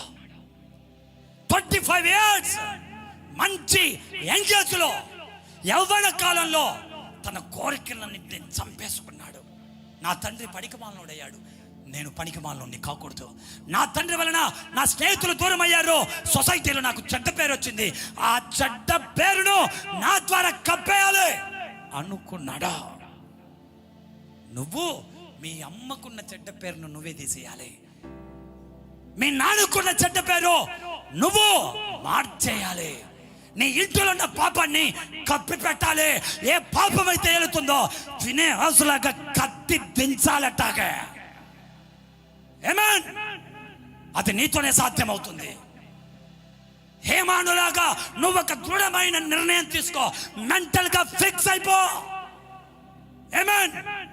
ఇంటిలో ఉన్న పాపాన్ని, ఇంటిలో ఉన్నటువంటి ఆ యొక్క నెగటివ్ థాట్స్ ఏవైతున్నాయో, నీ ఇంటి మీద ఉన్నటువంటి ఆ చెడ్డ పేరు ఏదైతే ఉందో, ఆ చెడ్డ పేరు నువ్వు సమాధి చేసి ఒక మంచి విత్తనాన్ని నీ వలన నీ పిల్ల తరం, నీ ఇంటిలో, నీ వంశంలో, నీ కమ్యూనిటీలో నీ ద్వారా బయటికి రావాడే. కొట్టాలి బిగ్గరగా చప్పట్లు. హల్లెలూయా. హేమాను అలా దేవునికి నిర్ణయం చేసుకొని తన తాతని ఇన్స్పిరేషన్ తీసుకున్నాడు. హేమాను ఎలా దీవించాడు తెలుసా? లాస్ట్ 2 రెఫరెన్స్లు ఉన్నాయి, కంక్లూజన్కి వచ్చాను. మొదటి దినవృత్తాంతములు హేమాను డెసిషన్ తీసుకున్నాడు, అది దేవుడు విన్నాడు. విని ఎంత గొప్పగా ఆశీర్వదించాడంటే, మొదటి దినవృత్తాంతములు 25 మొదటి దినవృత్తాంతములు 25 5వ వచనం. వీరందరూ దేవుని వాక్కు విషయంలో రాజులకు దీర్ఘదర్శియగు హేమాను యొక్క కుమారులు. హేమాను ఏమయ్యాడంట? గాయకుడు అని చదువుకున్నాం ఫస్ట్లో మనం. ఇప్పుడు మళ్ళీ ఏమయ్యాడు? రాజునకు దీర్ఘదర్శి. సమూయేలు కూడా రాజులకు దీర్ఘదర్శి, రాజులకు సలహాదారుడు. అలాగే తన మనుమడైన యోవేలు కుమారుడైన హేమాను ఏమయ్యాడంట? హేమాను పిల్లలు ఏమయ్యారంట? రాజునకు దీర్ఘదర్శియగు హేమాను యొక్క కుమారులు. తన తండ్రిని ఇన్స్పిరేషన్గా తీసుకొని పోయి ఉంటే హేమాను, మా నాన్న చెడిపోతున్నాడు కదా, మా నాన్న నాశనం అయ్యాడు కదా, మా నాన్న తాగుతున్నాడు కదా, మా నాన్న అన్యాయ పాలన చేస్తున్నాడు కదా, నేను కూడా అలాగే అని అనుకొని ఉంటే ఈరోజు హేమాను రాజునకు దీర్ఘదర్శి అయ్యేవాడు కాదు. హల్లెలూయా, హల్లెలూయా. దీర్ఘదర్శి అయ్యాడంట. ఇంకా చూడండి, హేమాను సంతతిని గొప్ప చేయుటకై. హల్లెలూయా. మళ్ళీ చదవండి. దేవుడు ఏమనుకుంటున్నాడు? హేమాను సంతతిని గొప్ప చేయుటకై దేవుడు హేమానునకు 14 కుమారులను 3 కుమార్తెలను అనుగ్రహించి ఉండేను. ఎందుకు ఇంతమంది పిల్లలను దేవుడు హేమానికి ఇచ్చాడంటే, హేమాను సంతతిని ఏం చేయాలనుకున్నాడు? ఎందుకు గొప్ప చేయాలనుకున్నా అంటే, తాను డెసిషన్ తీసుకున్నాడు. మా నాన్నలాగా నేను చెడిపోకూడదు, మా తాతని ఇన్స్పిరేషన్గా తీసుకొని దేవునికి మంచి కార్యాలు నేను చేయాలని ఎప్పుడైతే తను నిర్ణయం తీసుకున్నాడో, దేవుడు కూడా హేమాను సంతతిని గొప్ప చేయాలి అని అనుకుని హేమాను గర్భమున 1 కాదు 2 కాదు పట్ట 14 మంది కొడుకులు. 1 కాదు 2 కాదు 3 కాదు 14 మంది పిల్లలు, మగపిల్లలు 3, టోటల్ 17 మెంబర్స్, 17 మంది. వీరంతా ఏం చేస్తున్నారంటే 6వ వచనంలో, వీరందరూ ఎంతమంది? వారందరూ 17 మంది. వీరందరూ ఆసాపునకును యదూతునకును హేమానునకును రాజు చేసి ఉన్న కట్టడ ప్రకారం యెహోవా ఇంటిలో తాళములో స్వరమండలములో సితారాలు వాయించుచు గానము చేయుచు తన తండ్రి చేతి కింద దేవుని మందిరపు సేవ జరిగించుచుండిరి. కొట్టాలి కొట్టాలి కొట్టాలి, యేసయ్యకు చెప్పండి. హల్లెలూయా, హల్లెలూయా. వీరందరూ రాజు చేసి ఉన్న కట్టడ ప్రకారం దేవుడి ఇంటిలో తాళం 1 కొడుతున్నాడు, గానం 1 చేస్తున్నాడు. అబ్బా, స్వరం 1, స్వరమండలాన్ని 1, సితారాను 1, తాళం 1, పాట 1. 17 మందికి దేవుడు కంఠాలు ఇచ్చాడండి. మన ఫ్యామిలీలో చిన్నోడికి స్వరం ఉంటుంది, పెద్దోడికి స్వరం ఉండదు. భార్య బాగా కోయిల్లాగా మాట్లాడుతుంది, పాడతాడు. ఆ భర్త చూస్తే కాకిలాగా సరైనటువంటి ట్యూన్ ఉండదు. మన ఇళ్ళలో ఒకరికి బాగుంటే ఒకరికి బాగుండదు. కానీ ఈ హేమాను సంతతిలో 17 మందిని మొత్తం గలాలను దేవుడు విప్పాడు. దేవుని ఇంటిలో తాళం 1, సితార 1, గానం 1.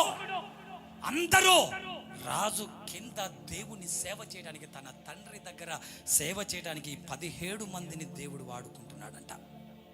హల్లెలూయా. 7వ వచనం చూడండి. యెహోవాకు గానము చేయుటలో నేర్పు పొందిన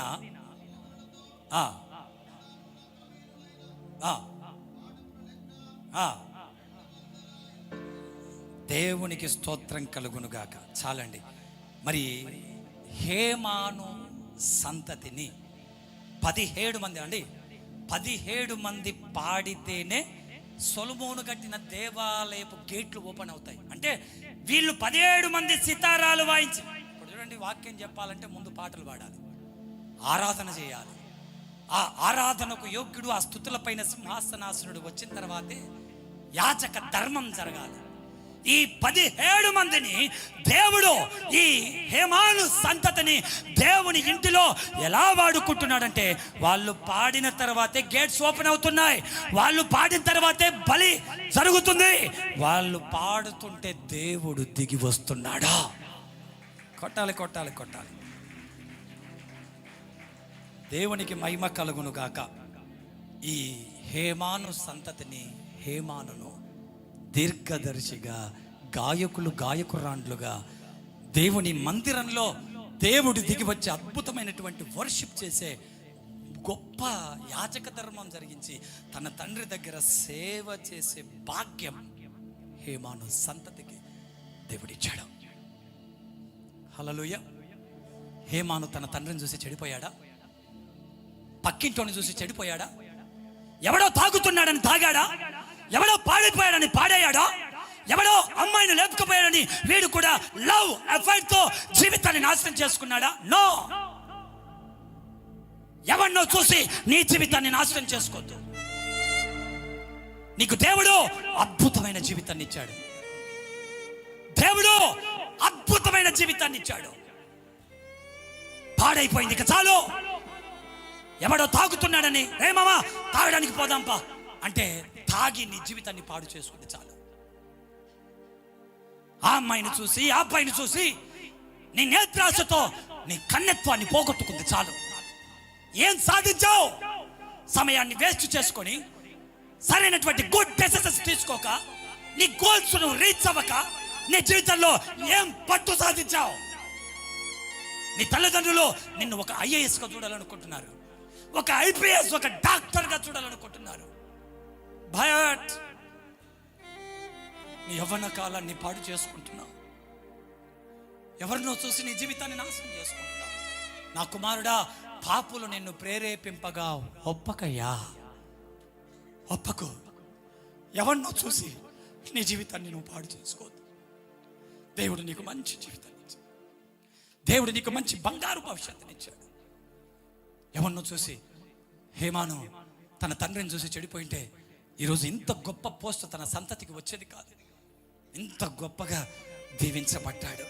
కాబట్టి లోకంలో ఉన్న మనుషులను చూసి, ఫ్యామిలీలో ఉన్న తండ్రిని చూసో, తల్లిని చూసో, అన్నదమ్ములను చూసో, దాయాతులను చూసో, రక్త సంబంధులు చూసో, సేవకుడిని చూసో, సేవకుడి పిల్లలను చూసో నువ్వు చెడిపోవద్దు. నీ పట్ల దేవుడు ఒక ప్రణాళిక కలిగి ఉన్నాడు. నిన్ను దేవుడు ఒక ఎత్తైన స్థలంలో నిలబెట్టాలనుకుంటున్నాడు. నీకు తెలియదు నీ వెనక చాలా మంది నవ్వుతున్నారు నీకు ఉద్యోగం లేదని. నీకు తెలియదు నీ తల్లిదండ్రులే నువ్వు భారమయ్యామని ఏడుస్తున్నారు. ఎంతో మంది నిన్ను చీపుగా చూస్తున్నారు. చీప్, CHEEP, దాన్ని కొట్టేసి CHIEF, చీఫ్ అయిపో. నిన్ను చీప్గా పెట్టాలని కాదు దేవుడు, నిన్ను చీప్గా మార్చాలని దేవుని గాడ్స్ ప్లాన్. నువ్వు చీప్ కాదు. ఈరోజు నీకు డబ్బు లేదని నేను చీప్గా చూడొచ్చు. ఈరోజు చదువు లేదని నేను చీప్గా చూస్తారు. ఈరోజు అందం లేదని, జ్ఞానం లేదని, నీ ఇంటి వారికి బరువైపోయావని ఈరోజు నేను చీప్గా చూస్తారు. దేవుడి దగ్గరికి రా. నీ యవ్వన శరీరాన్ని, నీ యవ్వన జీవితాన్ని ఆయన పాదాల దగ్గర వేసేయి. చూడు, నిన్ను సింహాసనం మీద కూర్చోబెట్టకపోతే ఈ బలిపీఠం దిగేస్తా నేను. యేసేపును కూర్చోబెట్టాడు, గొర్రెలు కాసే దావీదును కూర్చోబెట్టాడు. జస్ట్ నువ్వు నీ శరీరాన్ని దేవునికి ఇచ్చి సజీవ యాగంగా నిన్ను నీవు దేవునికి సమర్పించుకొని నీ యవ్వన శరీరాన్ని, నీ యవ్వన జీవితాన్ని ప్రభుకిచ్చి చూడ. తాగుబోతులకి ఇస్తే చెడగొడతారయ్యా. పనికి మానవునికి ఇస్తే నీ కన్యత్వాన్ని పోగొడతారమ్మా. నీ యవ్వనం బంగారు భవిష్యత్తమ్మా ఇది. ఈ యవ్వన జీవితాన్ని డోంట్ వేస్ట్ యువర్ టైం. నీ యవ్వన జీవితాన్ని ఎవ్వరికి ఇవ్వద్దు.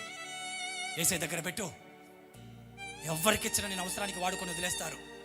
నీ అందాన్ని చూసి, నీ జ్ఞానాన్ని చూసి, నీ ఒంట్లో ఉన్న బలాన్ని చూసి అందరూ వాడుకొని వదిలేస్తారు. అదే దేవునికి ఇచ్చావనుకో, క్రీస్తు నందు నువ్వు ప్రయాసపడ్డావనుకో, నీవు సజీవ యాగంగా నీ యవ్వన శరీరాన్ని, నీ అవయవములను నీతి సాధనాలుగా దేవునికి అప్పగిస్తే నిన్ను దేవుడు ఖచ్చితంగా ఎత్తైన స్థలంలో పెడతాడు. నిన్ను తలగానే పెడతాడు కానీ తోకగా పెట్టడు. నిన్ను పైవాడిగానే పెడతాడు కానీ కిందివాడిగా పెట్టడు. అనేక జనములకు అప్పిస్తావే కానీ అప్పు చెయ్యనివ్వడు. ఎప్పుడు నీ జీవితాన్ని దేవునికి పణంగా పెట్టినప్పుడు. 25 ఏళ్ల వయసులో తన తండ్రి కళ్ళ ముందరే చెడిపోతుంటే, స్నేహితులందరూ ఒకవైపు తిడుతుంటే, అలాంటి టైంలో ఒక మంచి నిర్ణయం తీసుకున్నాడు హేమాను.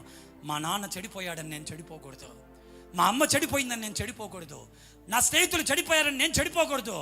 నేను ఒక మనిషిగా మారాలి అని ఎప్పుడైతే నీ డిసిషన్ మారుతుందో అది చూసిన దేవుడు ఖచ్చితంగా దావీదును లేపినట్టు నిన్ను లేపుతాడు. బానిసగా ఉన్న యేసేపును లేపినట్టు నిన్ను లేపుతాడు. ఆమేన్. అందుకే ఎవరిని చూసి నడుచుకుందాం? హల్లెలూయా. ఎఫెసీ పత్రిక లాస్ట్ ఒక్క మాట, ఎఫెసీ పత్రిక 5వ అధ్యాయము 1వ వచనం. ఎఫెసీ పత్రిక 5:1. ద లాస్ట్ రెఫరెన్స్ అండి, ఎఫెసీ 5:1. కావున మీరు ప్రియులైన పిల్లల వలె దేవుణ్ణి పోలి నడుచుకునుడే. మన ఇన్స్పిరేషన్ ఎవరు? దేవుడు. హల్లెలూయా, హల్లెలూయా. ఎవరిని పోలి నడుచుకోవాలి మనం? అమ్మ చెప్పాలి, యవనస్తులు చెప్పాలి, ఎవరిని పోలి నడుచుకోవాలి? ఆ దేవుణ్ణి పోలి. ఎవరిని ఫాలో కాకూడదు. మనమంతా జీసస్ క్రైస్ట్ ఫాలోవర్స్. హల్లెలూయా.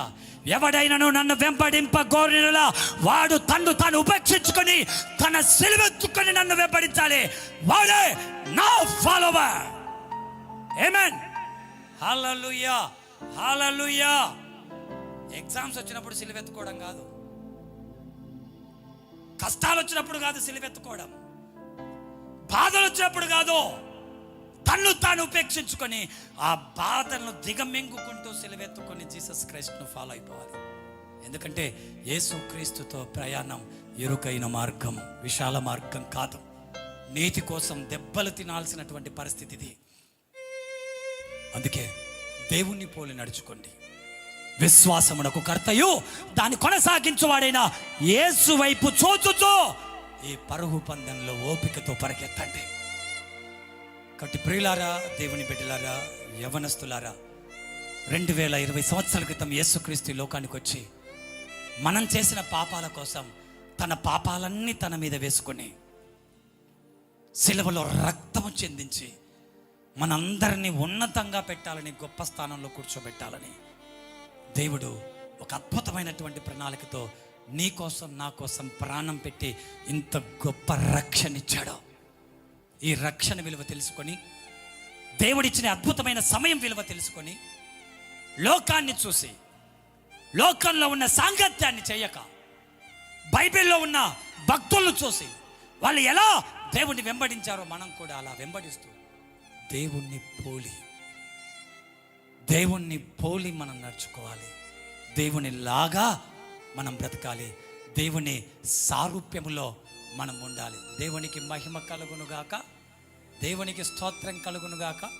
ప్రియులే, తమ్ముడు చివరికి ఒక మాట. నా జీవితం నాశనం అయిపోయింది.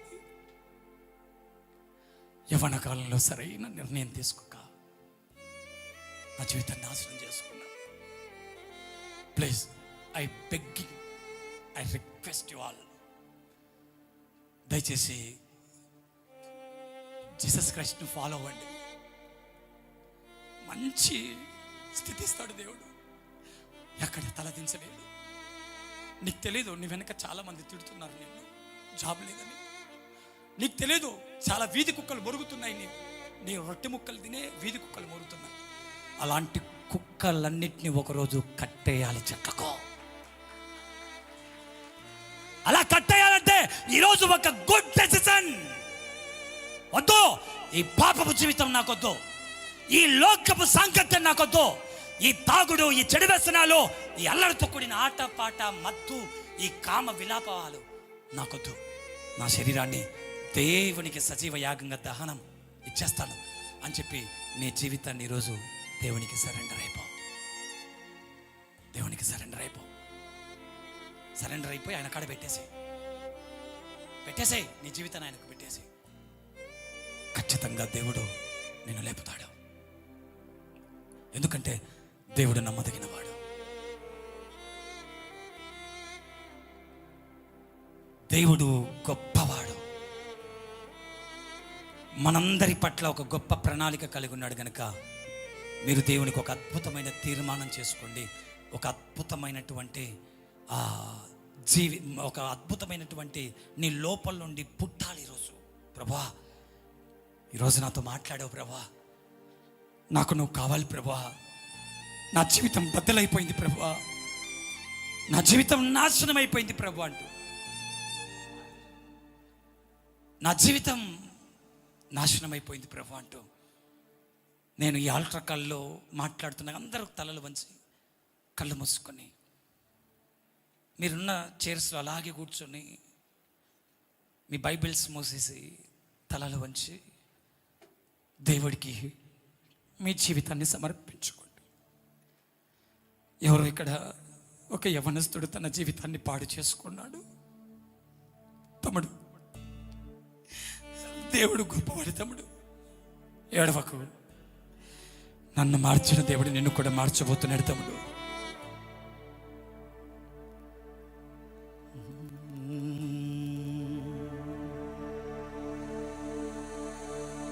మార్పు చెందవా, నీవు మార్పు చెందవా, నీ బ్రతుకును మార్చుకోవా, నీ మనసును మార్చుకోవా.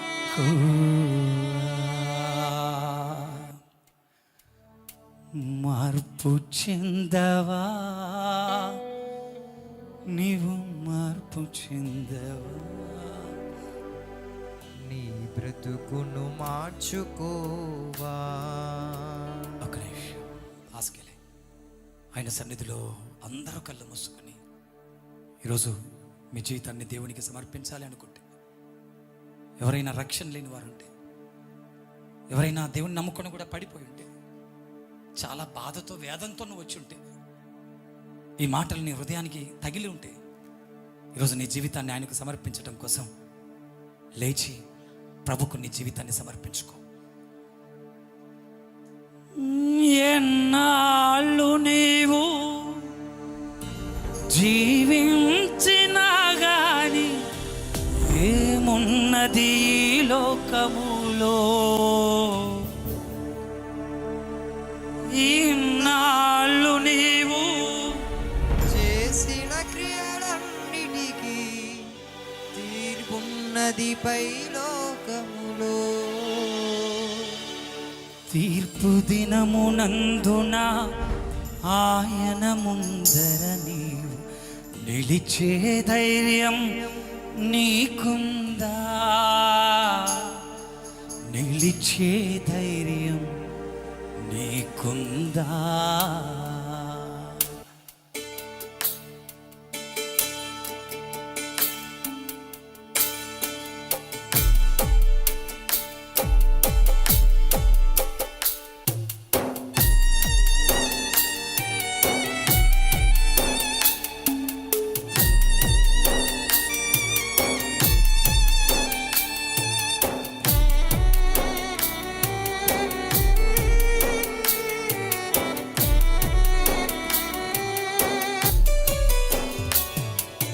మార్పు చెందవా, నీవు మార్పు చెందవా, నీ బ్రతుకును మార్చుకోవా.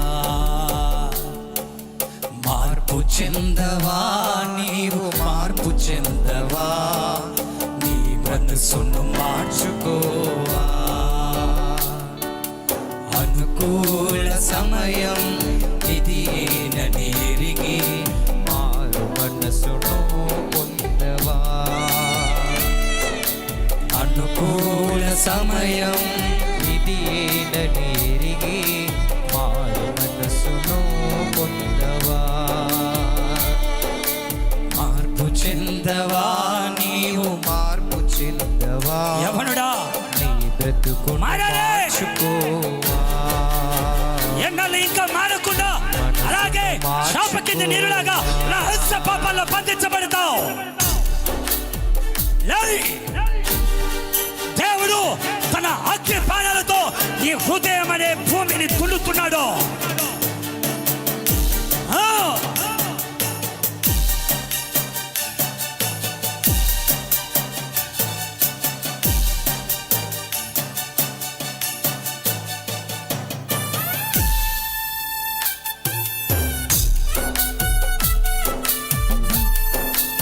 మీలో ఎవరైనా మారాలనుకుంటలే,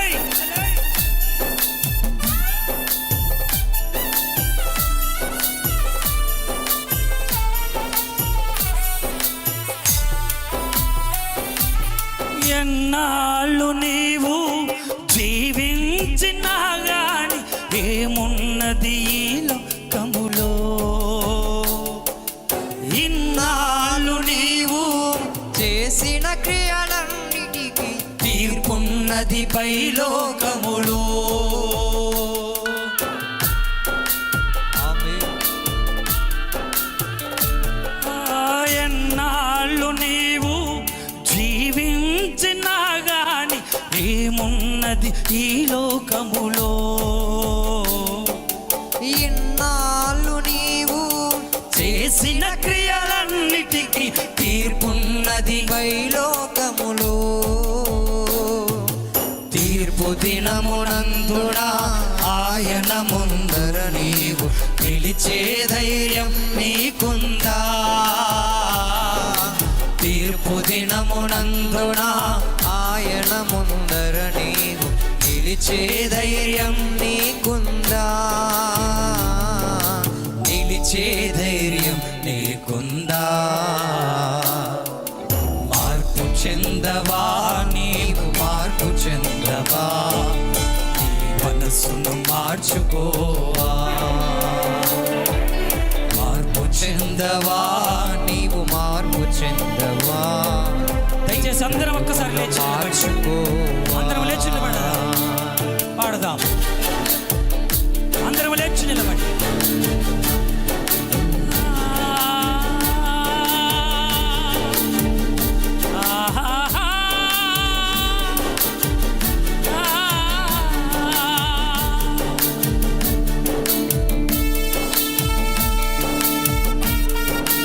ఆమేన్. చప్పట్లు కొడుతూ స్తోత్రం. దిగంబరిగానే వచ్చాం,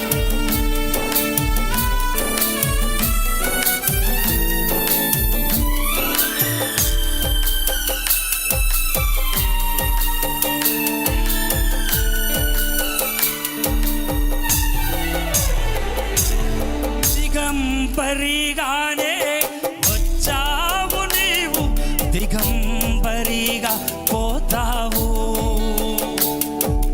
మన్నైన నీవు మన్నైపోతావు ఏదో ఒక దినమందునా. Yes. ఒట్టి చేతులతోనే వచ్చాం, ఒట్టి చేతులతో పోతాం. దిగంబరిగానే వచ్చావు నీవు, దిగంబరిగా పోతావు. మన్నైన నీవు మన్నైపోతావు ఏదో ఒక దినమందునా. నీ ఆస్తి అంతస్తు నీ అంద చందాలు నీ వెంట రావెన్నడు, నీ ఆస్తి అంతస్తు నీ అంద చందాలు నీ వెంట రావెన్నడు, నీ వెంట రావెన్నడు. మార్పు చెందవా నీవు, మార్పు చెందవా, నీ బ్రతుకును మార్చుకోవా, నీ మనసును మార్చుకోవా.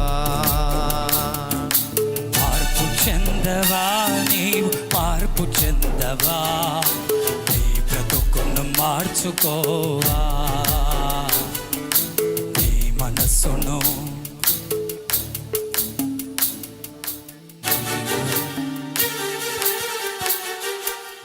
మనసును మార్చుకో. ఎన్నాళ్ళు నీవు జీవించినా గాని ఏమున్నది ఈ లోకము, ఇన్నాళ్ళు నీవు చేసిన క్రియలన్నిటికీ తీర్పున్నది పైలోకములో. తీర్పు దినమునందున ఆయన ముందర నీవు నిలిచే ధైర్యం నీకుందా. తీర్పు దినమునందున ఆయన ముందర నీవు నిలిచే ధైర్యం నీకుందా నీకుందా. మార్పు చెందవా మారు తమ్ముడు, నీవు మార్పు ఈరోజు నుంచి నీ జీవితాన్ని ఏసైకి అప్పగించుకో. నీ ఎగ్జామ్స్ లో నీకు మంచి మెరిట్ దేవుడు ఇవ్వబోతున్నాడు, నీకు మంచి స్థాయిని దేవుడు ఇవ్వబోతున్నాడు. హేమాను సంతతిని దేవుడు ఆశీర్వదించిన ఆ దేవుడే ఈరోజు నువ్వు నీ తాతలు మొక్కుతున్న దేవుడు, నీ ఇంటి దేవుడు. నీ రెండు చేతులు పైకెత్తి, నీ రెండు చేతులు పైకెత్తి ప్రార్థించు. నేను ప్రార్థన చేస్తున్నాను. మా మంచి కాపరి, మహాపరిశుద్ధుడు అయిన మా తండ్రి, నీ పాదాల కొందనాలు. చక్కటి సందేశాన్ని ప్రజల హృదయాల్లో ఇచ్చారు ప్రభువా. నా ప్రయాస వ్యర్థం కాదు కదా, ఒక్క యవ్వనుడైనా కదిలించబడాలయ్యా, ఒక్క యవ్వన బిడ్డైనా మారాలయ్యా. ఈరోజు వారి మార్పు కోసం నీ సన్నిధిలో ప్రార్థిస్తున్నాను. ఇన్నాళ్ళు మనుషులను చూసి మోసపోయారు, లోకంలో ఉన్న పాపానికి అడిక్ట్ అయిపోయారు. శరీరాశలో, నేత్రాశలో, జీవపుటంలో ఎంతో మంది యవ్వనుల జీవితాలు నశించిపోయాయి. ఈ ట్రై సిటీ, ఈ క్రిస్టియన్ ఫెలోషిప్ లో ఏ యవ్వన ఆత్మ నశించక సోకుచున్న ప్రతి ఆత్మ పట్టుకొని నీ బడిలో పోసే కృప మాకు దయచేయమని ప్రార్థిస్తున్నాం. 10th class, intermediate, degree, DSC, TET పోటీ పరీక్షలకు సిద్ధమవుతున్న ప్రతి యవ్వనుని బలమైన అభిషేకంతో నింపండి తండ్రి. ప్రతి బిడ్డ మీద నీ మహిమను ఉంచండి. వారి పట్ల మీరు ఏ ప్రణాళిక అయితే కలిగి ఉన్నారో ఆ ప్రణాళికను నెరవేర్చండి. మీ ప్లాన్స్ ఏవైతున్నాయో అవి తప్పక రూఢిగా నెరవేరును గాక ప్రభువా. యవ్వన బిడ్డలు ఏ పాపంలో అడిక్ట్ అయిపోయారు, ఏ బలహీనతలతో పడిపోయారు, పడిపోయిన నీ పిల్లలు ఈరోజు లేపబడుతురు గాక. పడిపోయిన బలిపీఠాలు, ప్రార్థన బలిపీఠాలు తిరిగి కట్టబడును గాక.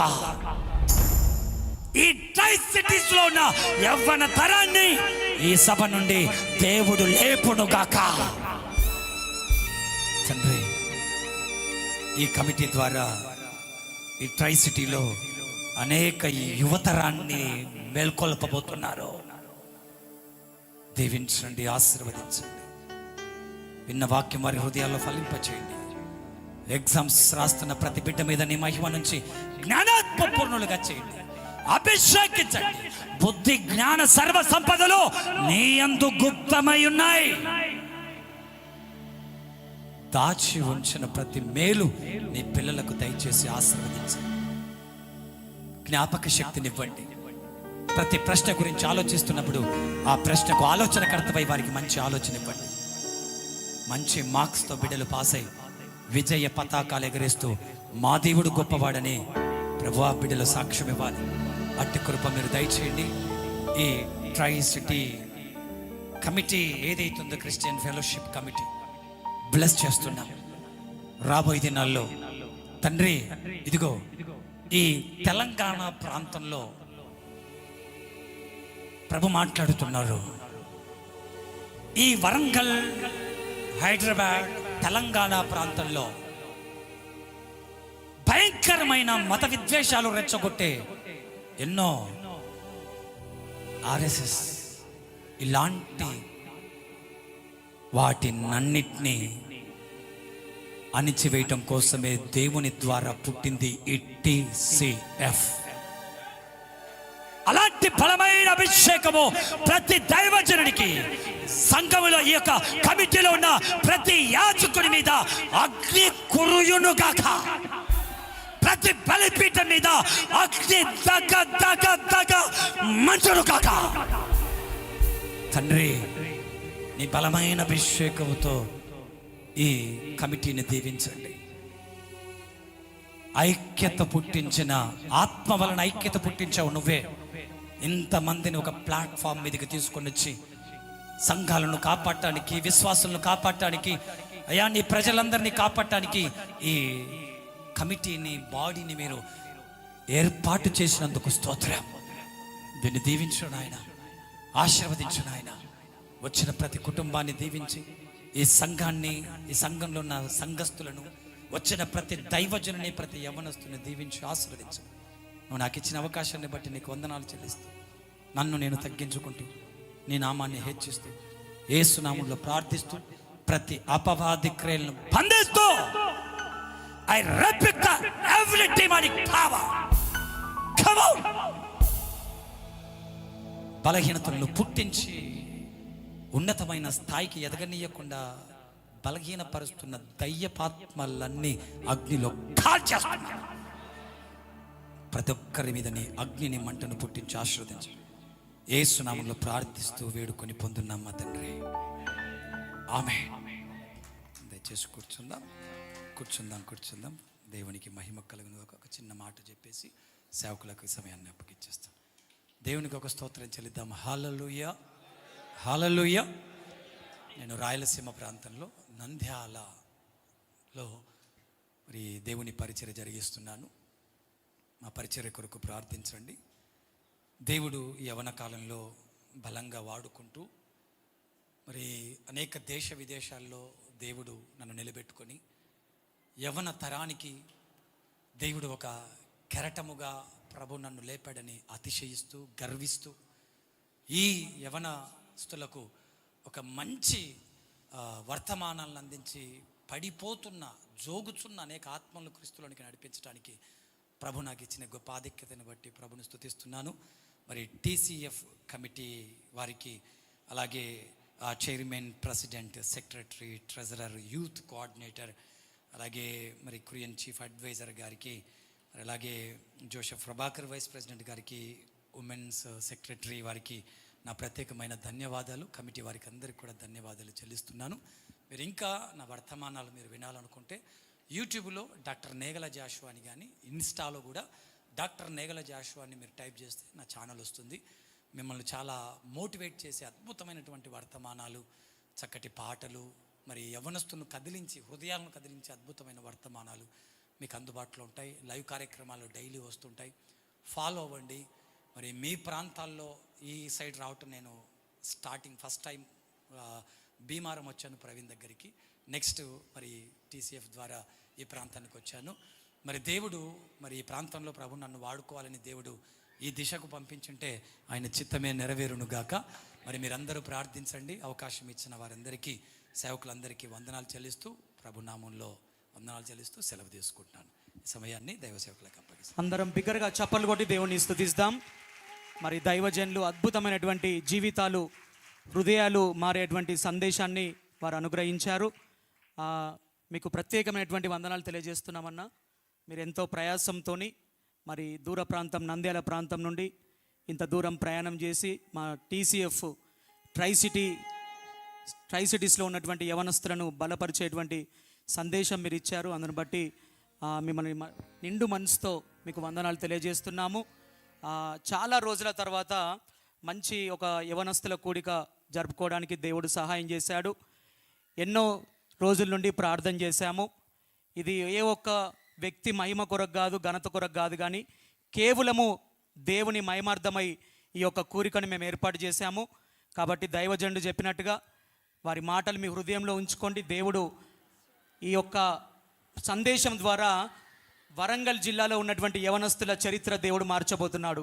అందరం చప్పలు కొట్టి దేవుని స్తుతిస్తాం. ఈ సమయంలో మనం